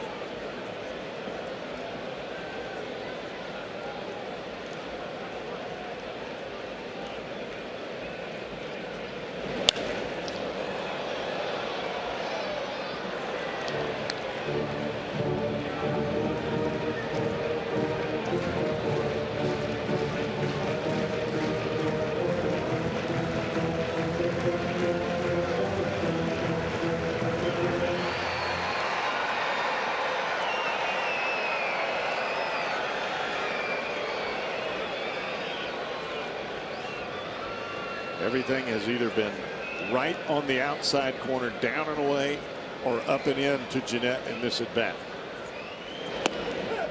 Oh, try to come in his side gate. 80 miles per hour. Didn't miss by much. Just off the outside corner. There's David Bell. Pride of Moeller High School. 2-2 pitch. And did he go? No, he did not. Tried twice in a row to get him to go for that slow breaking ball down and away. And missing twice is Lynn. Well, that was a pitch that Lynn wanted to swing on. We've not seen any pitch yet that started middle in. It's either been down and away or up and in. He starts this ball middle in because he knows that's a pitch Gennett's looking for on the fastball, but it's a breaking ball trying to entice him to get the bat head out in front, and Gennett holds up just enough in time. Okay, this is a big pitch right here. I know we're only in the 6th inning, so we have a ways to go. He's going to go back, down, and away, I believe.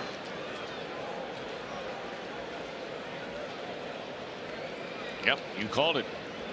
It's off speed. And get him to lunge forward and to pop it up.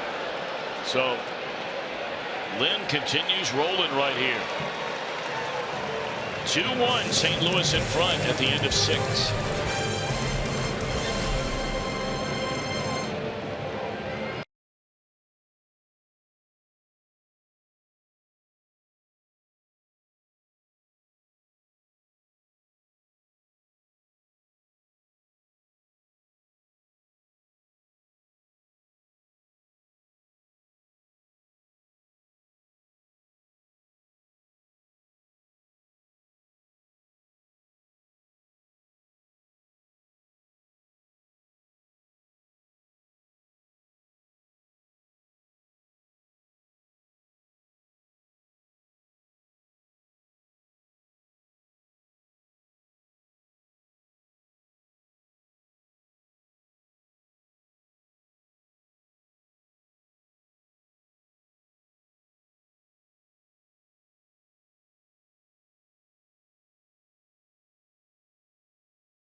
In the 1st inning, Joey Votto put the Reds in front 1-0. Home run number 28 for Joey.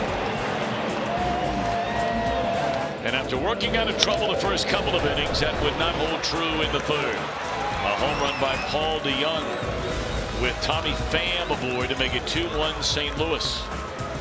And really the rest has been excellent pitching on both sides. Castillo for the Reds, and especially good pitching from Lance Lynn. Although, you know, you look the last 3 innings with Castillo on the mound, he's only allowed 2 base runners. A 1-out single by Piscotty in the 4th, a leadoff walk to Carpenter in the 5th, coming off his first perfect inning of the game. So here we are in the 7th. Piscotty, Wong, Lynn. 7, 8, 9. You know, it's so interesting just how guys earn their way to trust with a manager. And I only bring it up because you look at the pitch count in this game. Castillo begins the inning at 93. We saw a game a couple of nights ago when the Reds were in Pittsburgh where Robert Stevenson had only given up 1 run. Piscotty has gone on strikes. He had given up 1 run in 5 2/3 innings. There was 1 runner on, 2 outs in the inning, 81 pitches, and the manager comes and gets him. But you earn that trust from a manager by what you did a start ago or 2 starts ago or throughout the time that you've been pitching by commanding the strike zone. And Castillo has done that for the most part and competed within the strike zone. So on a night where you have a little bit of a tough time in the beginning of the game, but yet you kept the game in hand, you get some trust here in the 7th inning. You get a chance to go back out and stay in this ball game with a chance to win. But it all comes down to command. It all comes down to being able to throw strikes and change speeds with more than just 1 pitch. I tell you what, he is getting after it right now. These last couple of innings, we are seeing the Luis Castillo we've seen since breaking in with the Reds at the big league level 9 starts ago. He is coming after people and still throwing 97.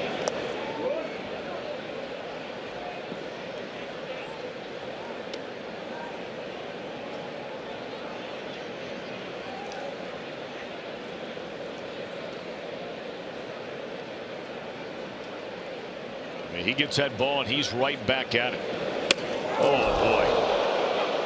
That was 97 miles per hour. And it hits Colton Wong in the head, and Wong, thankfully, just pops right back up. And after a lengthy stare down at Castillo, will make his way to first base alongside the Cardinal trainer. Oh boy, that is scary.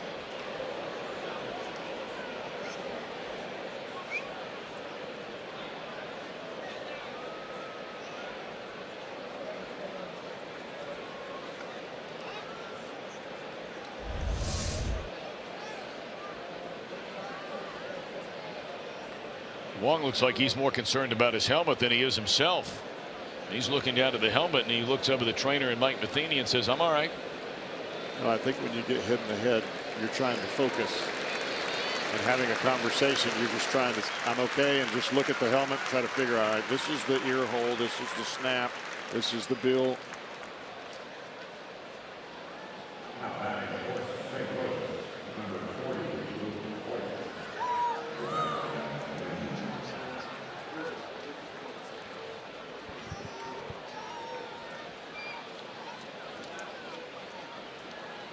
Saw Votto go over there and ask him if he's okay, and Wong says, "I'm all right." That's, boy, thank God for that.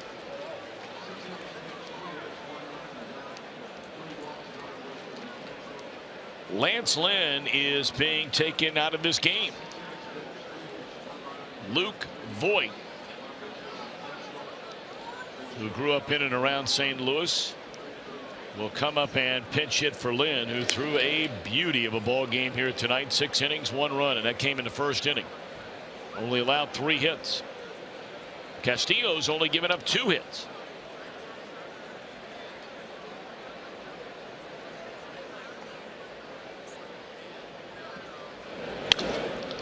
And a base hit by Voigt off the Cardinal bench, putting runners at first and second base. Can that shake you up out on the mound at all, Cowboy, when you hit a guy in the head? I don't think there's any doubt about it. Definitely don't want to drill anybody right in the skull, but when you do, you just have to refocus your energy, go back at him. Well, he's coming out. I worry more about the ball that hit Castillo on the foot than I would about the pitch. Well, I tell you what, this young man has been some kind of impressive. 6 1/3 innings tonight so far, 2 runs. He only allows 3 hits. He was wild tonight, but he hung in there. Still fun to watch, even on a tough night. He hit 2 batters. He walked 5, 1 intentionally. And Kevin Shackelford, rather than Blake Wood, will come on from the bullpen. Our Skyline Chili call to the bullpen. We're back in a moment.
He started out awfully tough. He did not quite have his command.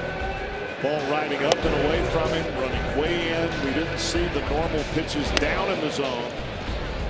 But after the home run from Paul DeJong, it seemed like Castillo started to settle in a little bit, getting the ball back down in the strike zone. Got the double play of Tommy Pham there, and then he comes back to get DeJong with a changeup later in the ball game.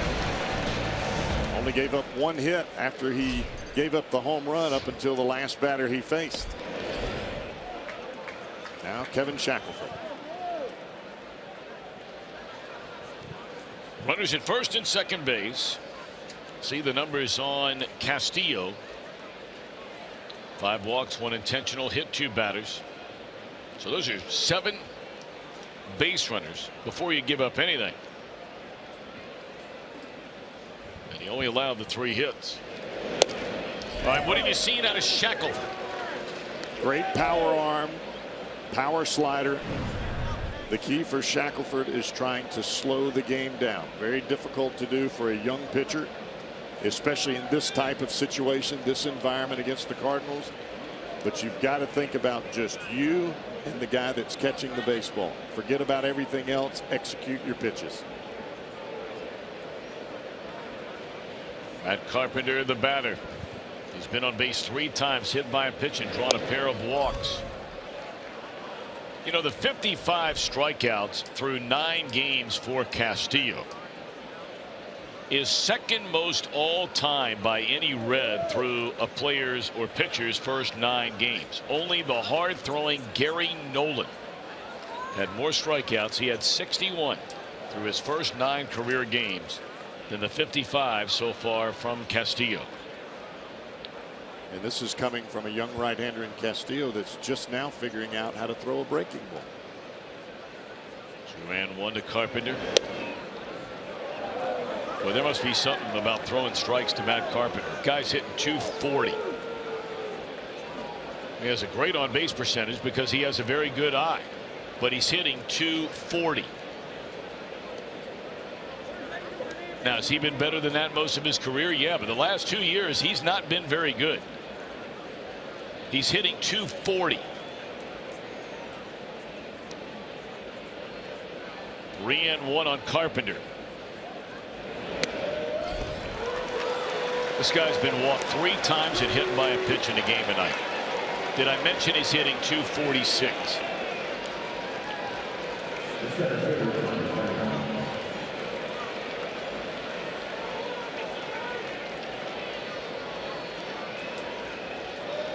There are certain times where you have to forget about the names on the back of the jerseys. You look at the mitt, you execute your pitch. This would be one of those times. Doesn't matter if it's Babe Ruth standing at the plate. The bases are loaded. You've got no wiggle room. Now you have to make a pitch. Calm yourself down. Drive the ball to the plate. Don't try to throw the ball 105 when you can't throw the ball 100 miles an hour. All right, they are loaded for the Cardinals with 1 out. Good first pitch fastball there at 97 on the inside corner to Pham, who's drawn a walk, bounced into a fielder's choice, scored a run on the home run by DeJong, and bounced into a double play his last time up on a ground ball to Jeanette. Boy, could Shackelford use that right here and right now. And quickly ahead 0-2. Fastball in, fastball away, both pitches down in the strike zone. You make a pitch with a breaking ball here that starts in the heart of the plate and gets off the plate quick, you'll strike him out.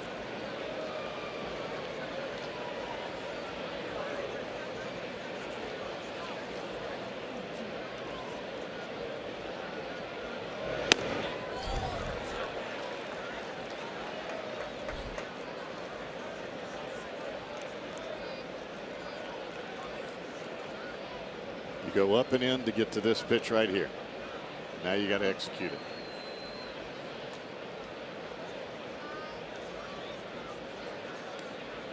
One ball, 2 strikes, bases loaded. Pham waiting with 1 out. Ground ball, Suarez to the plate. Oh boy. Short hop throw, and Mesoraco tried to pick it out of there. A great effort on both ends. And it's 3-1 St. Louis. That'll be scored, a base hit, and a run batted in. You could almost see the eyes of Suarez as he dove for the ball, realizing at that split-second moment, okay, I don't have time for two. The only play that I've got to help this club is to go to the plate. And he has to pirouette throw. You could see him look up at second base and just couldn't get the ball there in time.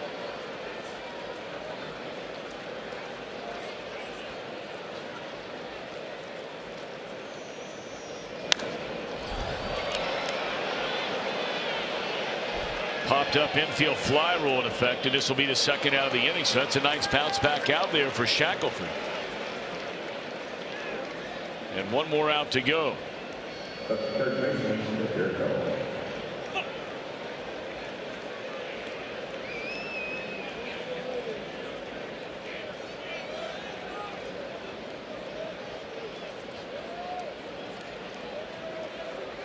You get the out here, it's still a very manageable ball game.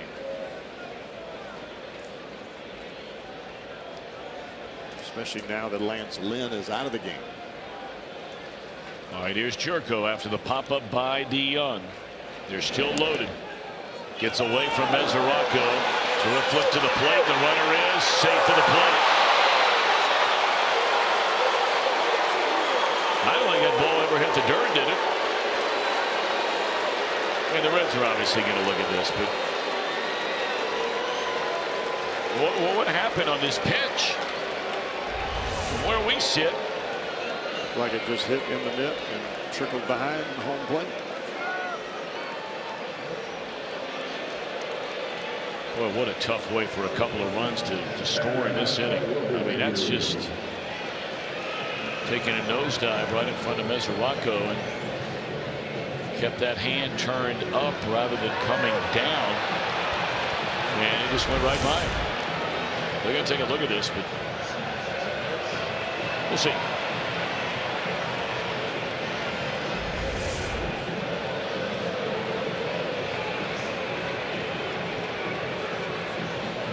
It's pretty close play right there. There's no doubt that the ball beat the runner to the plate. It's tough to see that leg where it was on that. Yeah. That's always a tricky part, is did the foot make contact with the plate? Because a lot of times when a player slides in, their foot hovers above the bag. But it looked like Shackelford's body was on top of the foot, kind of keeping us from being able to see whether it actually made contact or not.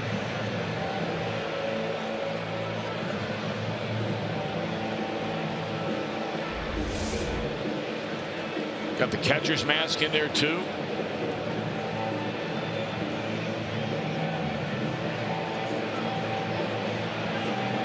It's so tough to tell.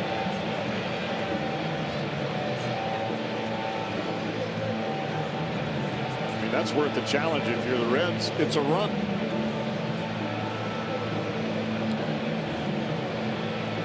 You never know these days. You never know. We were surprised. The good side. We were surprised last night with Barnhart. I thought he was sane. They called him out.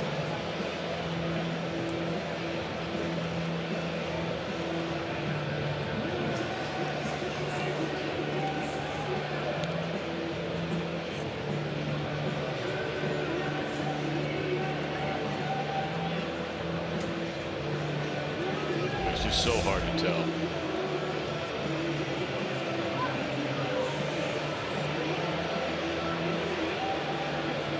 When you saw initially when he goes into the slide, the foot hit the dirt, and then it pops up as it often does, and the question ultimately becomes, did that foot make contact with home plate, or did it go into the body of Shackelford, avoiding home plate, and he makes a tag while it's not ever having made contact with a plate?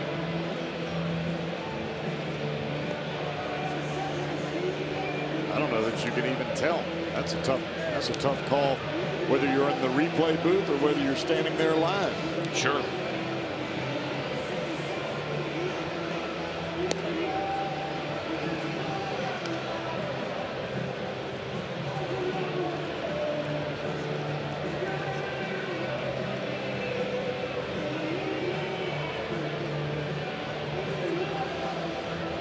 playing that Tom Petty song, I Need to Know.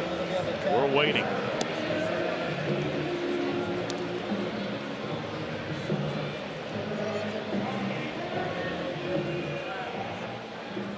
Then they follow it up. Pretty cute choice there of that 70s hit, Tell Me Something Good. Tell me, tell me, tell me.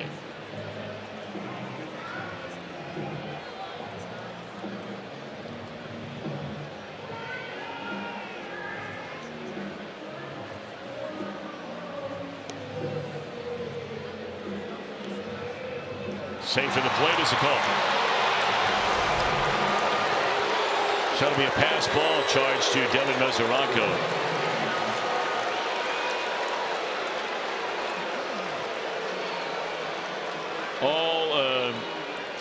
Well, the 2 additional runs scoring this inning are all charged to Castillo. It's too bad. So the Cardinals have taken a 2-1 lead and tacked on 2 more.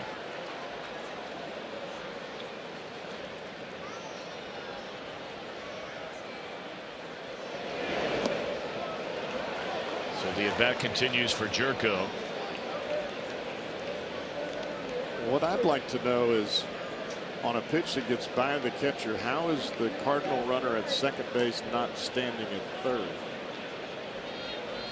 Well, that has been an issue for these Cardinals all year long.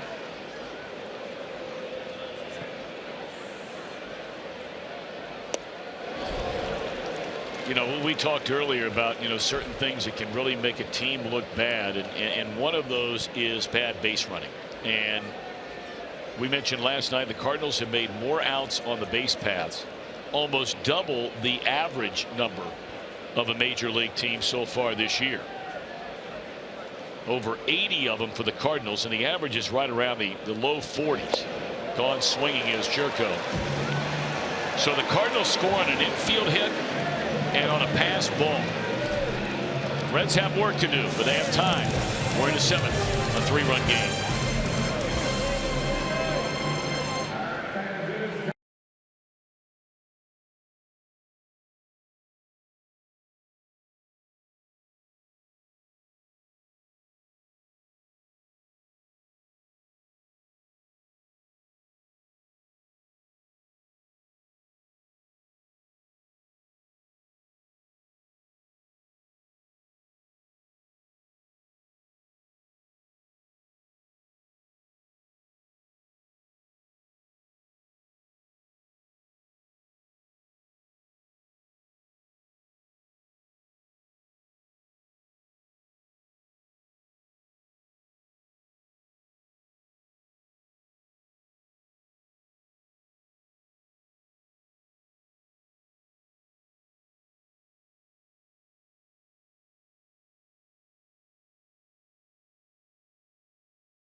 We'll have highlights from the Bridgestone Invitational in Akron, Ohio, plus tips to bring down your scores. The Golf Zone tees off Sunday, 8 o'clock on Fox Sports Ohio.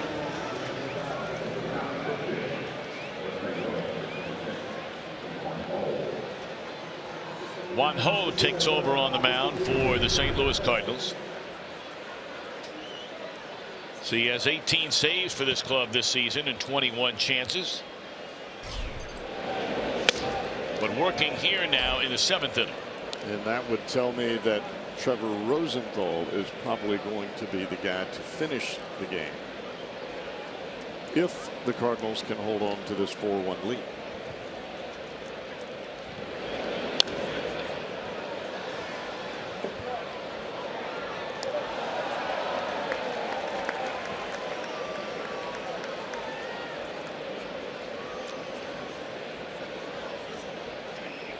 Two big runs in this top half of the 7th inning for St. Louis. And Suarez is behind 1 ball and 2 strikes.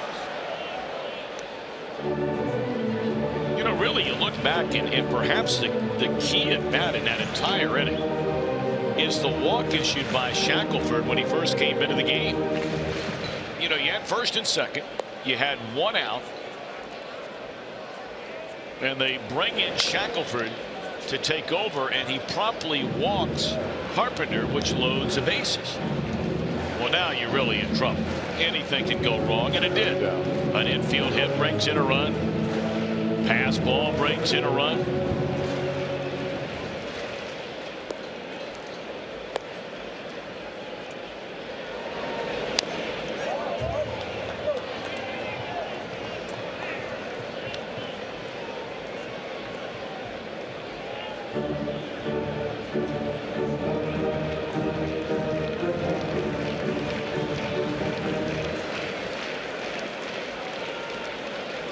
Still 1-2 on Suarez, to be followed by Mesoraco and Peraza.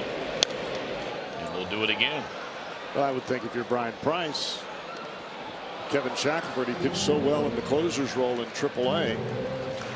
Think, all right, well, let's see what this kid can do with the game on the line. You got runners at first and second. It's a 2-1 ball game.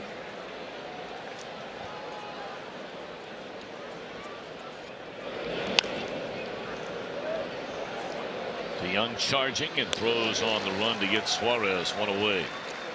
Boy, the Reds offense has just been completely shut down tonight so far.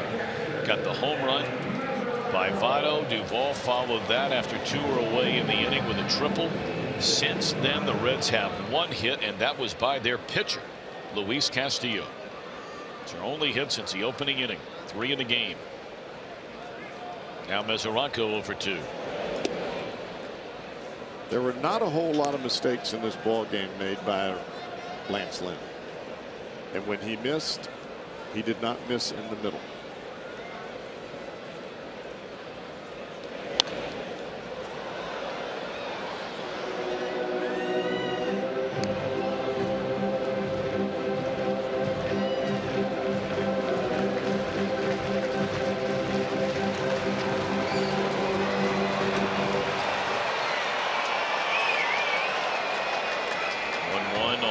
Mesoraco. He got chewed up with that pitch in on his hands. He just got fooled on a breaking ball. We saw it earlier in the ball game. This happens when you don't get to play a lot. You don't get to see a lot of pitches.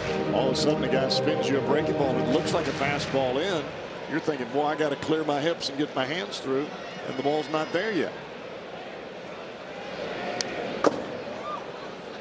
And I know he's back out there tonight, but you just wonder how healthy is Mesoraco. I mean, you feel terrible for the young man because everybody is rooting like crazy for things to go like they did 3 years ago for Mesoraco, but that was 3 years ago.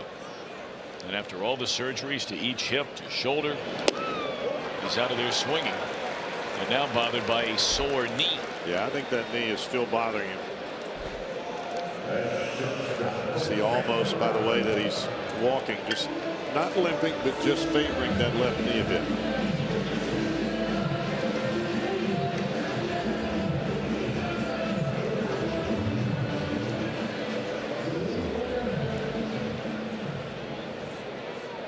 Tomorrow, don't forget, we've got that Jose Peraza fathead for the kids coming through the gates.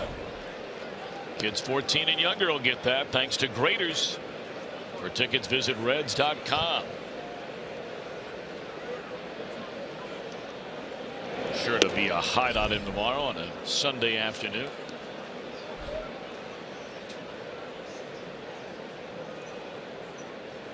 Blake Wood again cranking it up in the Reds bullpen.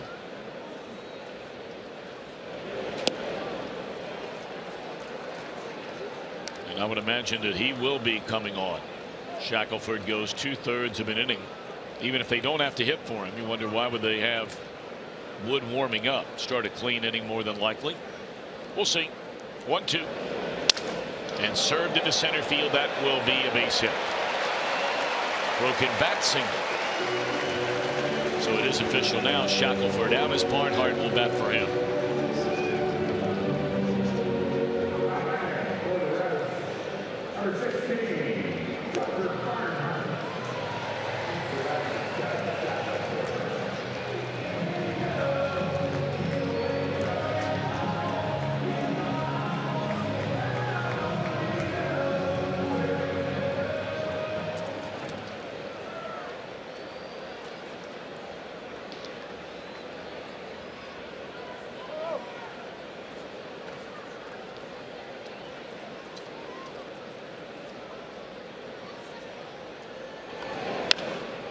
First pitch swinging. Barnhart dumps it foul off to the third base side out of play. You know, we talked so much about emphasizing holding a Reds lead with Lorenzen and Storen and Peralta and Iglesias, of course, at the end of the ball game, as we saw last night.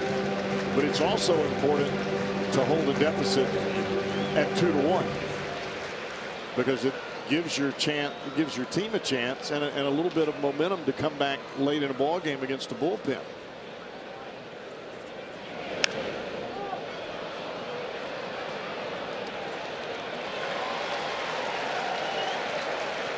Popped up into foul ground, and that will end the inning.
One, a big one.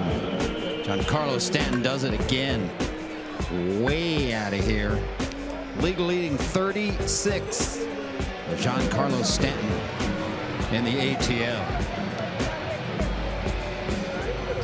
Looking forward to getting a chance to see that new ballpark down in Atlanta on the next Reds road trip. I have heard that the ball carries a bit towards right center. Guess we'll see. Yes, we heard the same thing when the Braves were here earlier this summer. Saw Chip Carey and Joe Simpson, some of those guys, friends. All right, here's Blake Wood.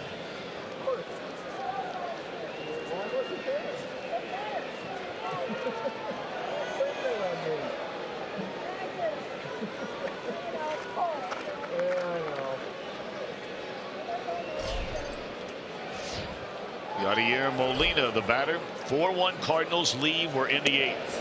And it's in there a strike. So Shackelford goes 2/3. He allows an infield hit, which brought in 1 run. He walked a batter, which set up that infield hit to load him up. And he struck out a batter. I mean, you know, were it not for a pass ball on Mesoraco, Shackelford did a pretty doggone good job. I mean, the infield hit's an infield hit. And then he got a pop-up after 1 was already out in the inning, and then he got a strikeout to end the inning. So for all intents and purposes, not too bad. The only issue I have there is walking the first batter you face in Matt Carpenter. Other than that, you did your job.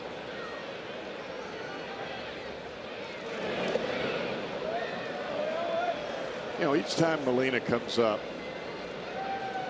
I wonder if all of the dialogue that's been out there between he and Matheny has put any added pressure, even as a veteran player. If there's any kind of rift between you and your manager, it tends to add a little bit of pressure to perform. Almost to say, all right, well, I'm a good player and I can say whatever I want, or try to do good to try to deflect the attention on the conversation.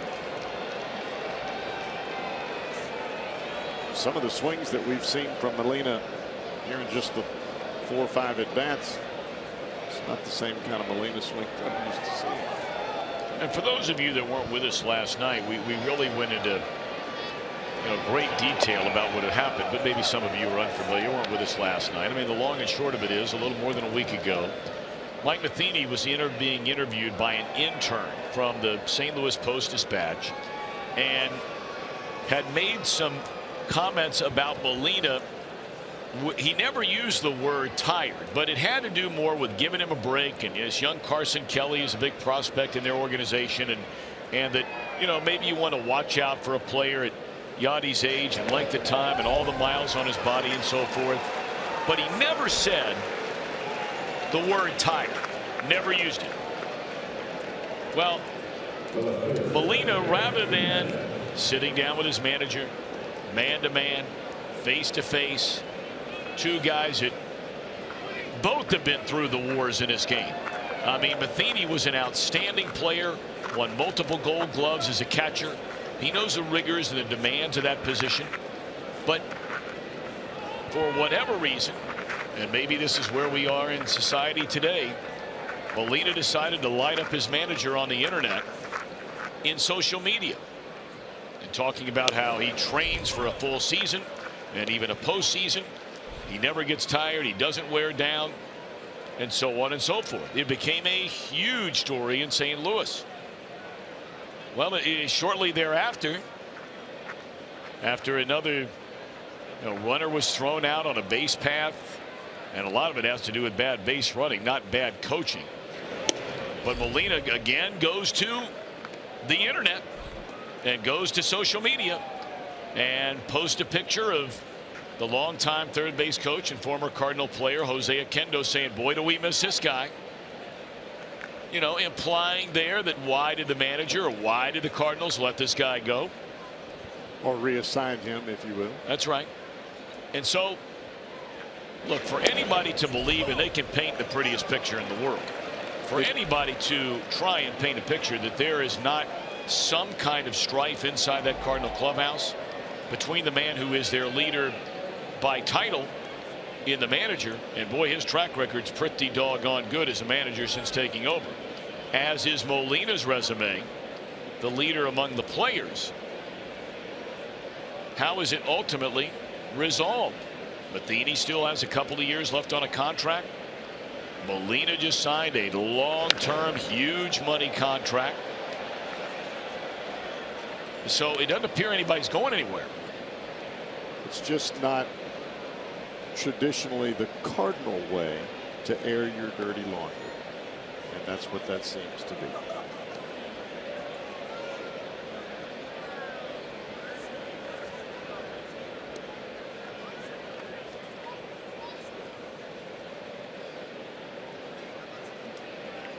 One and two the count on Martinez, and that's strike 3 call.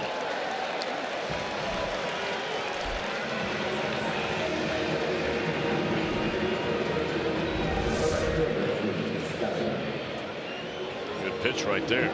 Good fastball right at the bottom of the strike zone. Martinez took a couple of those pitches in that at bat.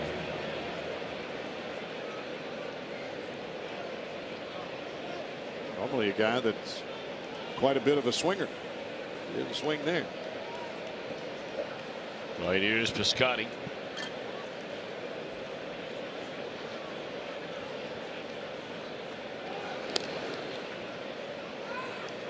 I just wonder, Cowboy, you know, and you mentioned it's not the Cardinal way, and getting back to this, you know, this Matheny Molina thing. And look, some people may be saying out there, you know,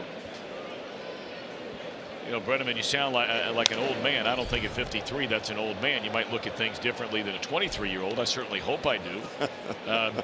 And that's not a slight on a 23-year-old. I just hope I see the world through a little bit different lens at this point. It's not better or worse. It's just different.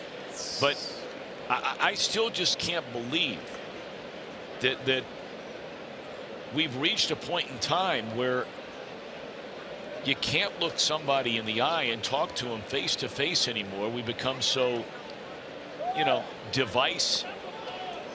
And there's a balk, it looked like, on Wood. Molina almost decommitted that one. Well, he did. You could hear the Reds holler, "Step off." Lakewood flinched and then stepped off. You can't do that.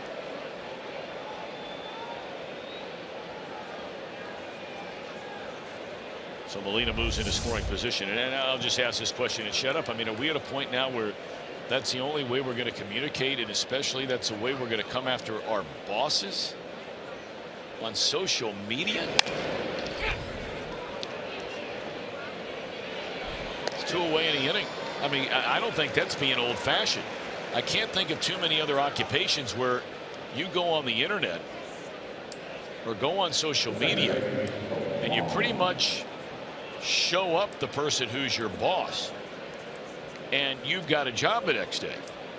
Well, in a normal job, there would be a major reprimand for that.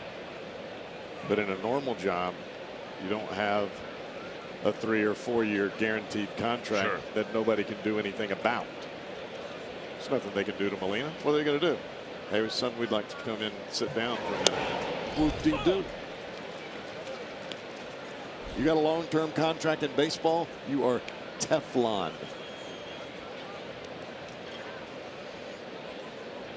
And I'm sure there's probably something to Molina. You know, that last year was the first year they failed to make the playoffs since 2010. So, I mean, he's been very spoiled playing on some great St. Louis Cardinals teams, let's face it. But, you know, it's easy to act like a champion when times are good. Oh, yeah. How do you act when times are not so good?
The place to be after the game. We'll put a capper on this one. Expanded highlights, reaction from the clubhouse, and more. It's presented by Performance Kings Honda. And when you get the Cowboy all gussied up, it's worth tuning in. Well, there's no doubt about that, Jim Day. And maybe a Reds rally will put him right in that kind of position we're thinking about. What do you think, Cowboy? What's that? you know, you'd be all gussied up. I mean, you're looking good, you'll be sounding good if the Reds can find a way to rally. I like winning. All right, Cardinals going to their bullpen now. They're bringing on a left-hander, one of 4 left-handers the Cardinals have in that bullpen. How about that? 4 of them. Normally, we would see Kevin Segrist at this point in time. Saw Zach Duke last night in the ball game, threw the ball well.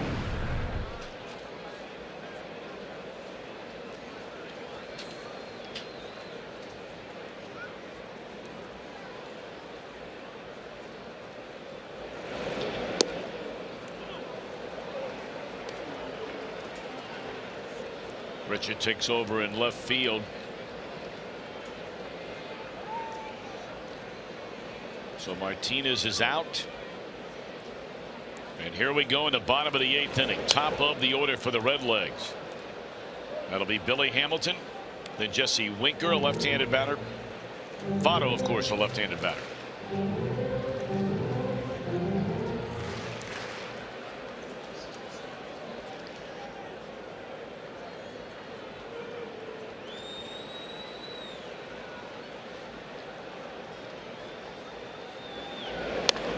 It's going to be match up the rest of the way for these Cardinals with all the arms they have available in that bullpen. Should we get further than Votto in this inning, you'll see a right-hander come in to face Duvall. They might get another left-hander ready. Should it get to Jeanette, then another right-hander. I mean, they have that kind of depth down there right now to cover the final 2.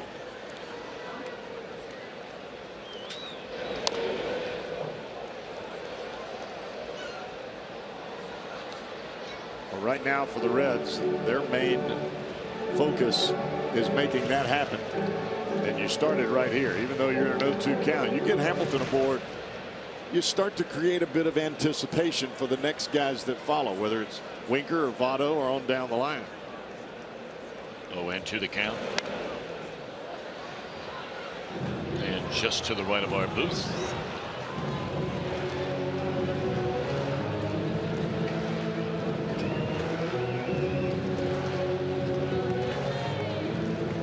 I think whether there's no outs or 2 outs, when you get Hamilton aboard, I think Reds fans feel like, all right, Reds are about to score a run here. Up, gone swinging Hamilton.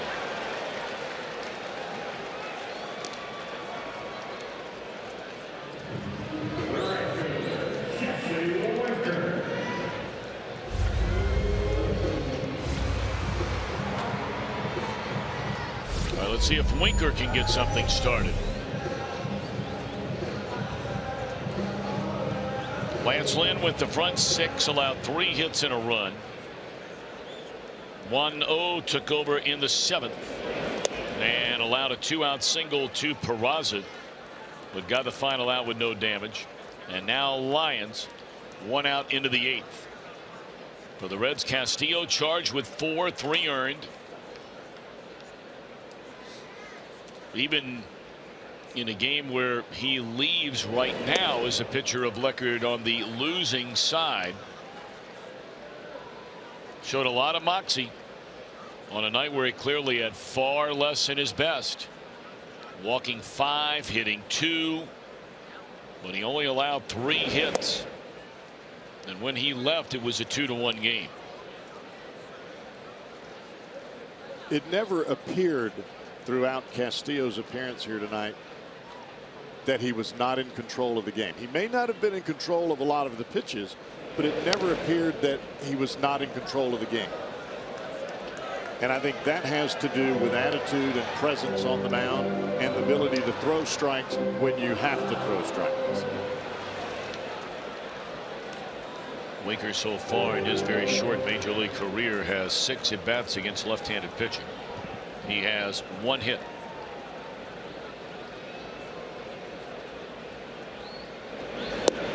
And he's gone on strikes, and he knew it. Good breaking ball by Lyons. Back-to-back strikeouts to open the 8th.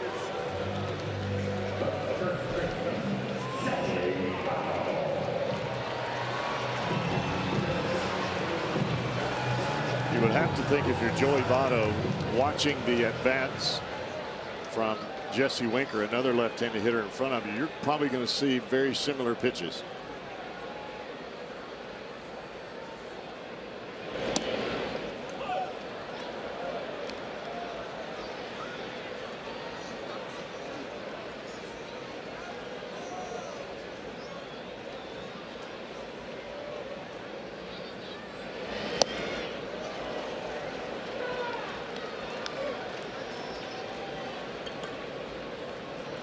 All right, 0-2 now on Votto, but man, here's a guy historically you can never count out of an at-bat, even with 2 strikes. Votto, over the last 2 years, or the last 30 seasons of baseball, in his career, when he has 2 strikes in an at-bat, so far this season, his on-base percentage is .424 with 2 strikes. Behind Barry Bonds, Chuck Knobloch, and Frank Thomas. He will not add to this in this trip. Well, I tell you, it's pretty good looking inning right there by Lyons. I mean, sometimes you just got to look at the other guy and say, hey, well done. He fans aside. Off to the ninth. Cardinals lead 4-1.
Ohio, brought to you by Kroger. Stop by your neighborhood Kroger to save big store-wide. Great food, low prices at Kroger.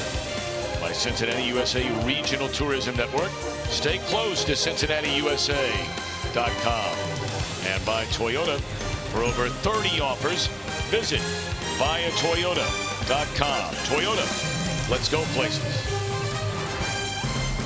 This is a Fox Sports Ohio Fan Express. Ready to roll. Right in front of the Reds Hall of Fame and Museum, post-game style. See if they can come pick me up. Bring me down here for the game. If I could do that.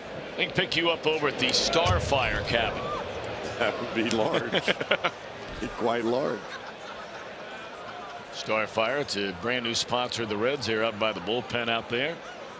Your good buddy and mine, Kirk Dimer. I owe him a phone call, by the way.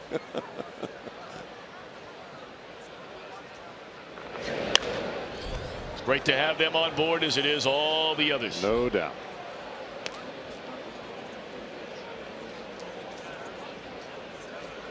Greg Garcia.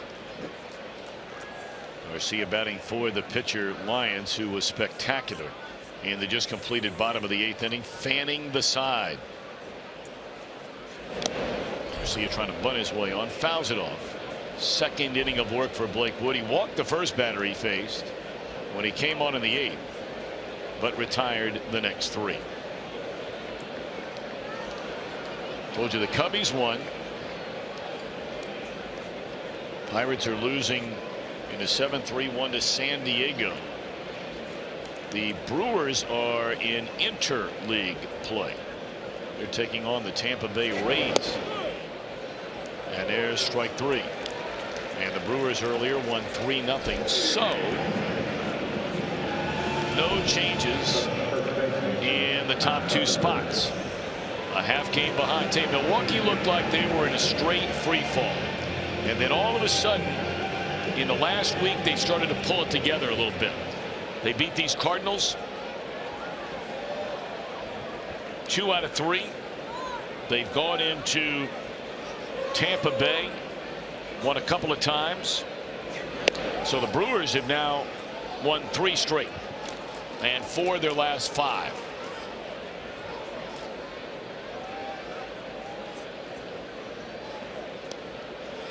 I think there are a lot of people out there around baseball that if your team's not going to be in it, Brewers are an easy team to root for. There's some guys that you like watching play. Some others might say, no way, I'm not rooting for anybody except for my team. In their strike.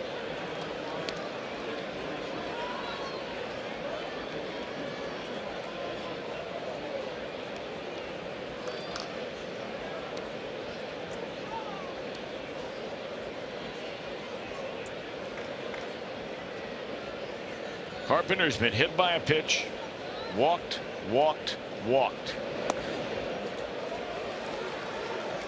1-2 the count. This is the first time tonight he's had 2 strikes on it. At least it feels that way.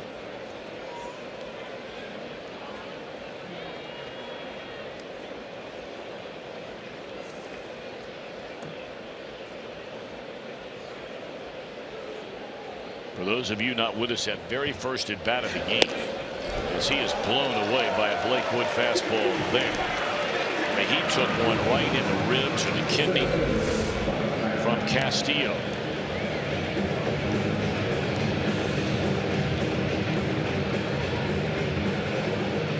So there are times this guy, and Cowboy, you talk about it, you know, with Blake Wood, where his stuff just sings. Yeah, you just don't know what you're going to get with this guy. I mean, because on the nights when he's like tonight, man.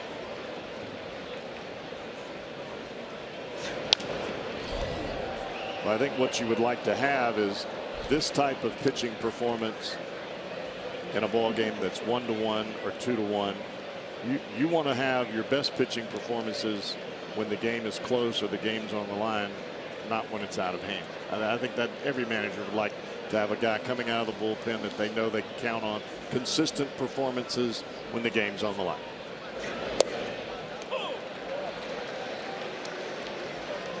I mean, that pitch right there, that's unhittable. It's unhittable. And we've seen Wood on nights just like this. I mean, look at that slider. Now, was it a strike? The umpire said it was a strike. He's the only guy that counts. We don't count. No. Because when he throws his right hand up, that's it. End of story.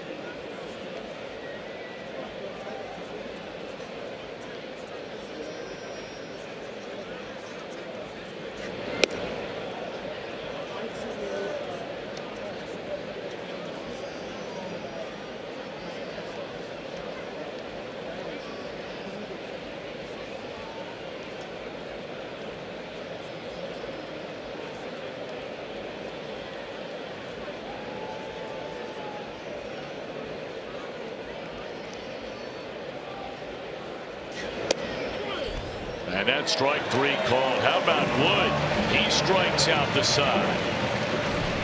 All right, here we go. Duvall, Jeanette, and Suarez. I assume we see Trevor Rosenthal when we come back.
Teams of 8 are welcome to come out and compete for a great cause. Register today at BGCGC. Big Girls Clubs of Greater Cincinnati. BGCGC.org. All right, it's Trevor Rosenthal. He's had his ups and downs as a Cardinal closer through the years. A lot of ups.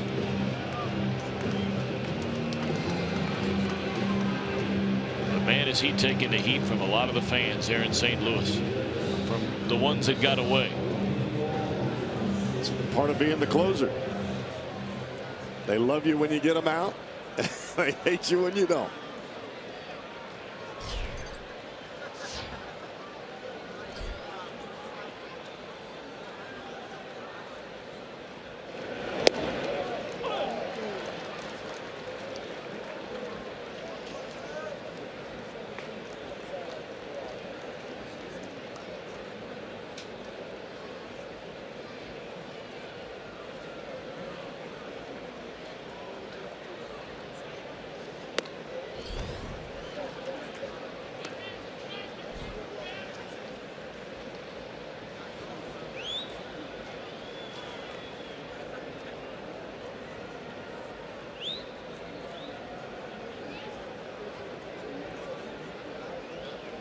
Duvall with a count of 1 ball and 1 strike, and Rosenthal waits, and it's in there, a strike. Well, that was 83 right down the can. Now, the thing for Rosenthal, when he's getting that breaking ball over, he's a really tough guy to hit, because you can't center in on the fastball, and his fastball is going to be in the upper 90s, and he elevates it. It's got great ride. Well, make no mistake, I mean, this is one of the premier strikeout pitchers in all of Major League Baseball. He's averaging 14.5 strikeouts per 9 innings. That's a pileup. But who knows? Maybe the Reds have something in store for Rosenthal. They've been saving up all night for. 2-2 from Duvall, and he's gone swinging.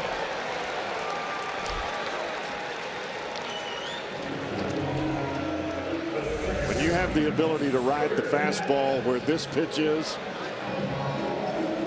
about letter high right over the heart of the plate, a four-seamer with some carry, and you just flipped up an 84-mile-an-hour breaking ball earlier. That's a strike that starts up in that same plane. You're going to have a whole lot of strikeout.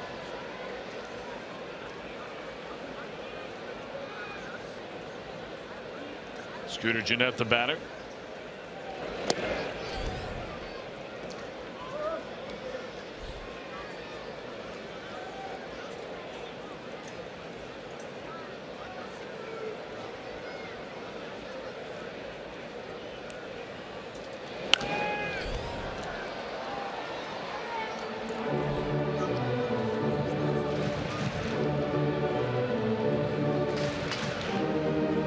Rosenthal has had save seasons for the Cardinals. When he took over as their closer in 2014, he saved 45 games. The next year he saved 48 games with an ERA barely over 2. But then last year he started the year as a closer, lost his job to O. And he had only blown 3. Then he all of a sudden he came down with some right shoulder inflammation in July that kept him out for over 2 months. So he wound up with 14 saves, 14 out of 18.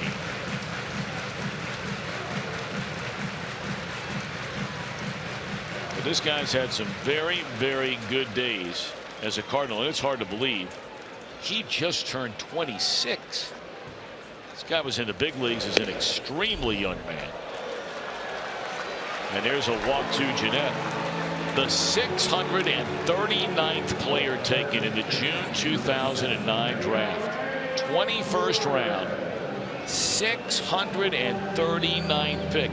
If he never gets another save the rest of his life for the Cardinals, they have hit the lottery with this guy.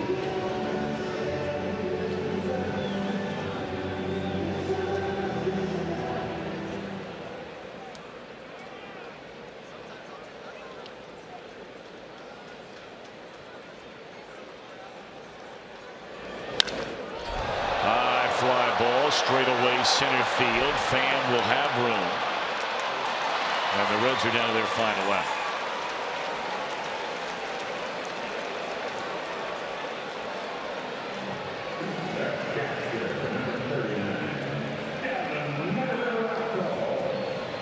I mean, when's the last time a 21st round draft pick is working 300 plus games before he's 26 years old with 117 saves? It's pretty good. Only so many bullets in that arm. You're right. Whether you're 26 or 36.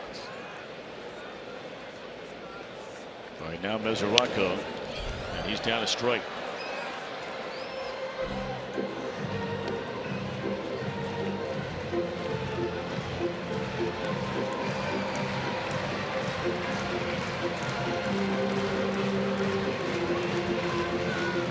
Final game of the series tomorrow, and a good one. Couple of veterans, been around a long time. Adam Wainwright comes off the disabled list for St. Louis, and Homer Bailey coming off an excellent start in Pittsburgh, where he only gave up 1 run in 6 innings.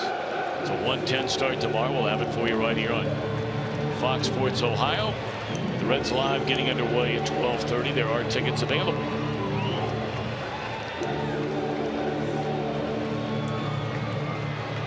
San Diego comes in. Night games Monday, Tuesday, Wednesday, Thursday. Wrap up the series in the homestand with an afternoon tilt Thursday.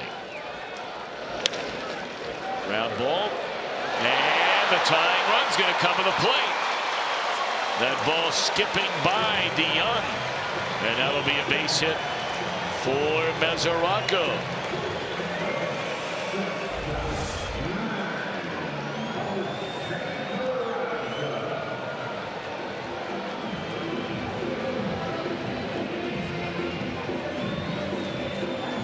This one not quite over yet. Does Peraza have one big blast in that bat? He has 4 home runs on the year. We saw a lot more thunder out of that bat last year than we've seen out of Peraza this year.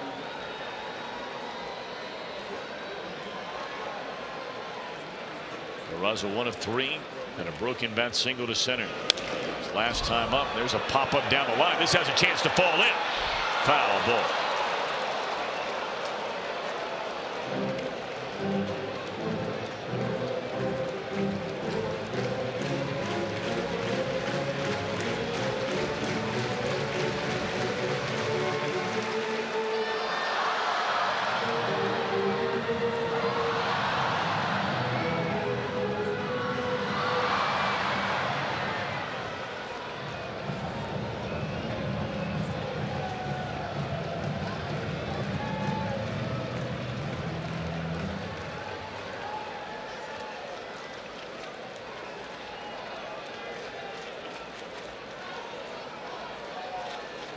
Tying run at the plate for the Reds, down 3 with 2 outs in the 9th.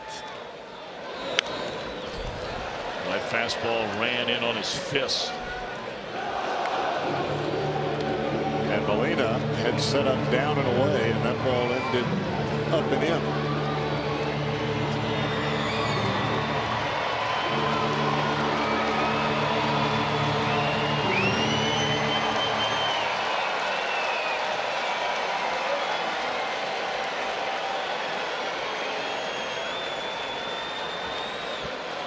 Two on Peraza.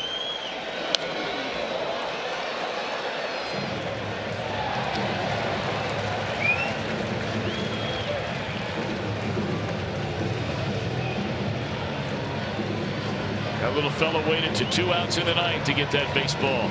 Good for him.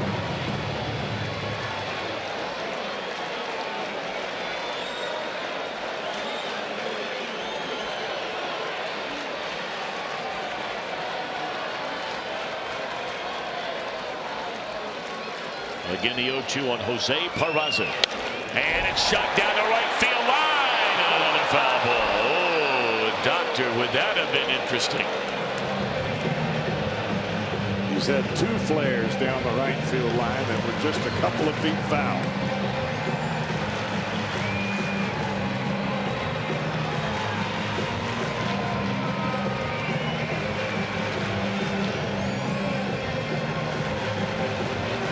Well, it appears that both Molina and Rosenthal want to stay away from Peraza. The history of Peraza, for him to drive the ball out of the ballpark, it's got to be inside. 0-2 once more. Fastball at 101 miles per hour.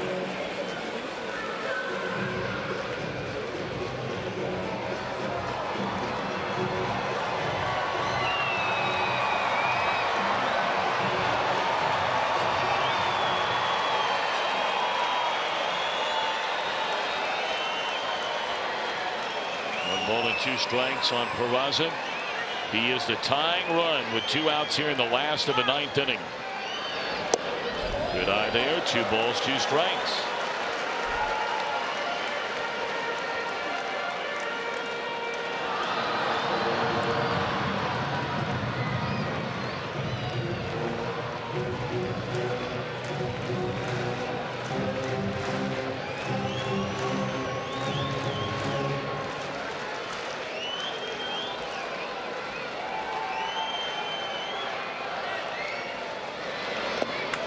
Ball 3.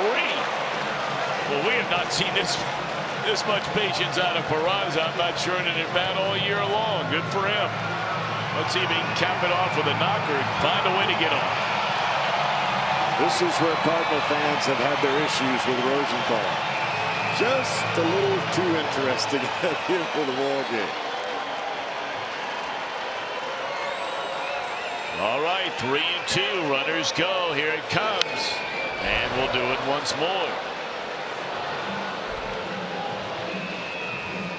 Peraza hanging in there.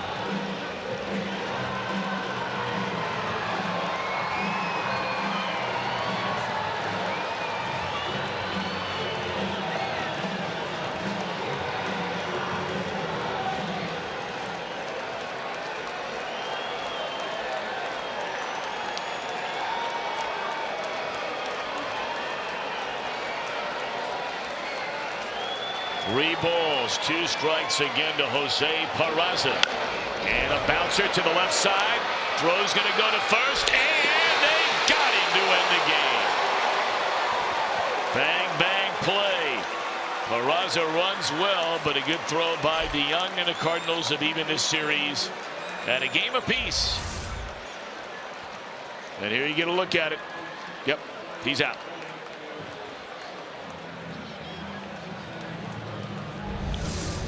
Time to take a look at our Miller tie moment. And after the Reds had opened a 1-0 lead, it was a 2-run big fly from DeYoung off of young Mr. Luis Castillo. That came in the 3rd inning, and the Cardinals would never give up that lead. In fact, the Reds would never score again. Cardinals would get 2 more in the 7th to win it. 4-1 our final. All righty, it is time now for Reds Live, and we check in down at the Fox Sports Ohio condominium with Jim Day. All right, Tom, thank you very much. We'll be interested to hear what the Cowboy has to say after this one, looking back at Luis Castillo's night. Promising young guy that didn't have his best stuff tonight, but fought through it. We've got expanded highlights reaction coming up as this 3-game set even up a game apiece. We're in the Fox Sports Ohio condominium. We'll be rocking here in a minute. We're back after this.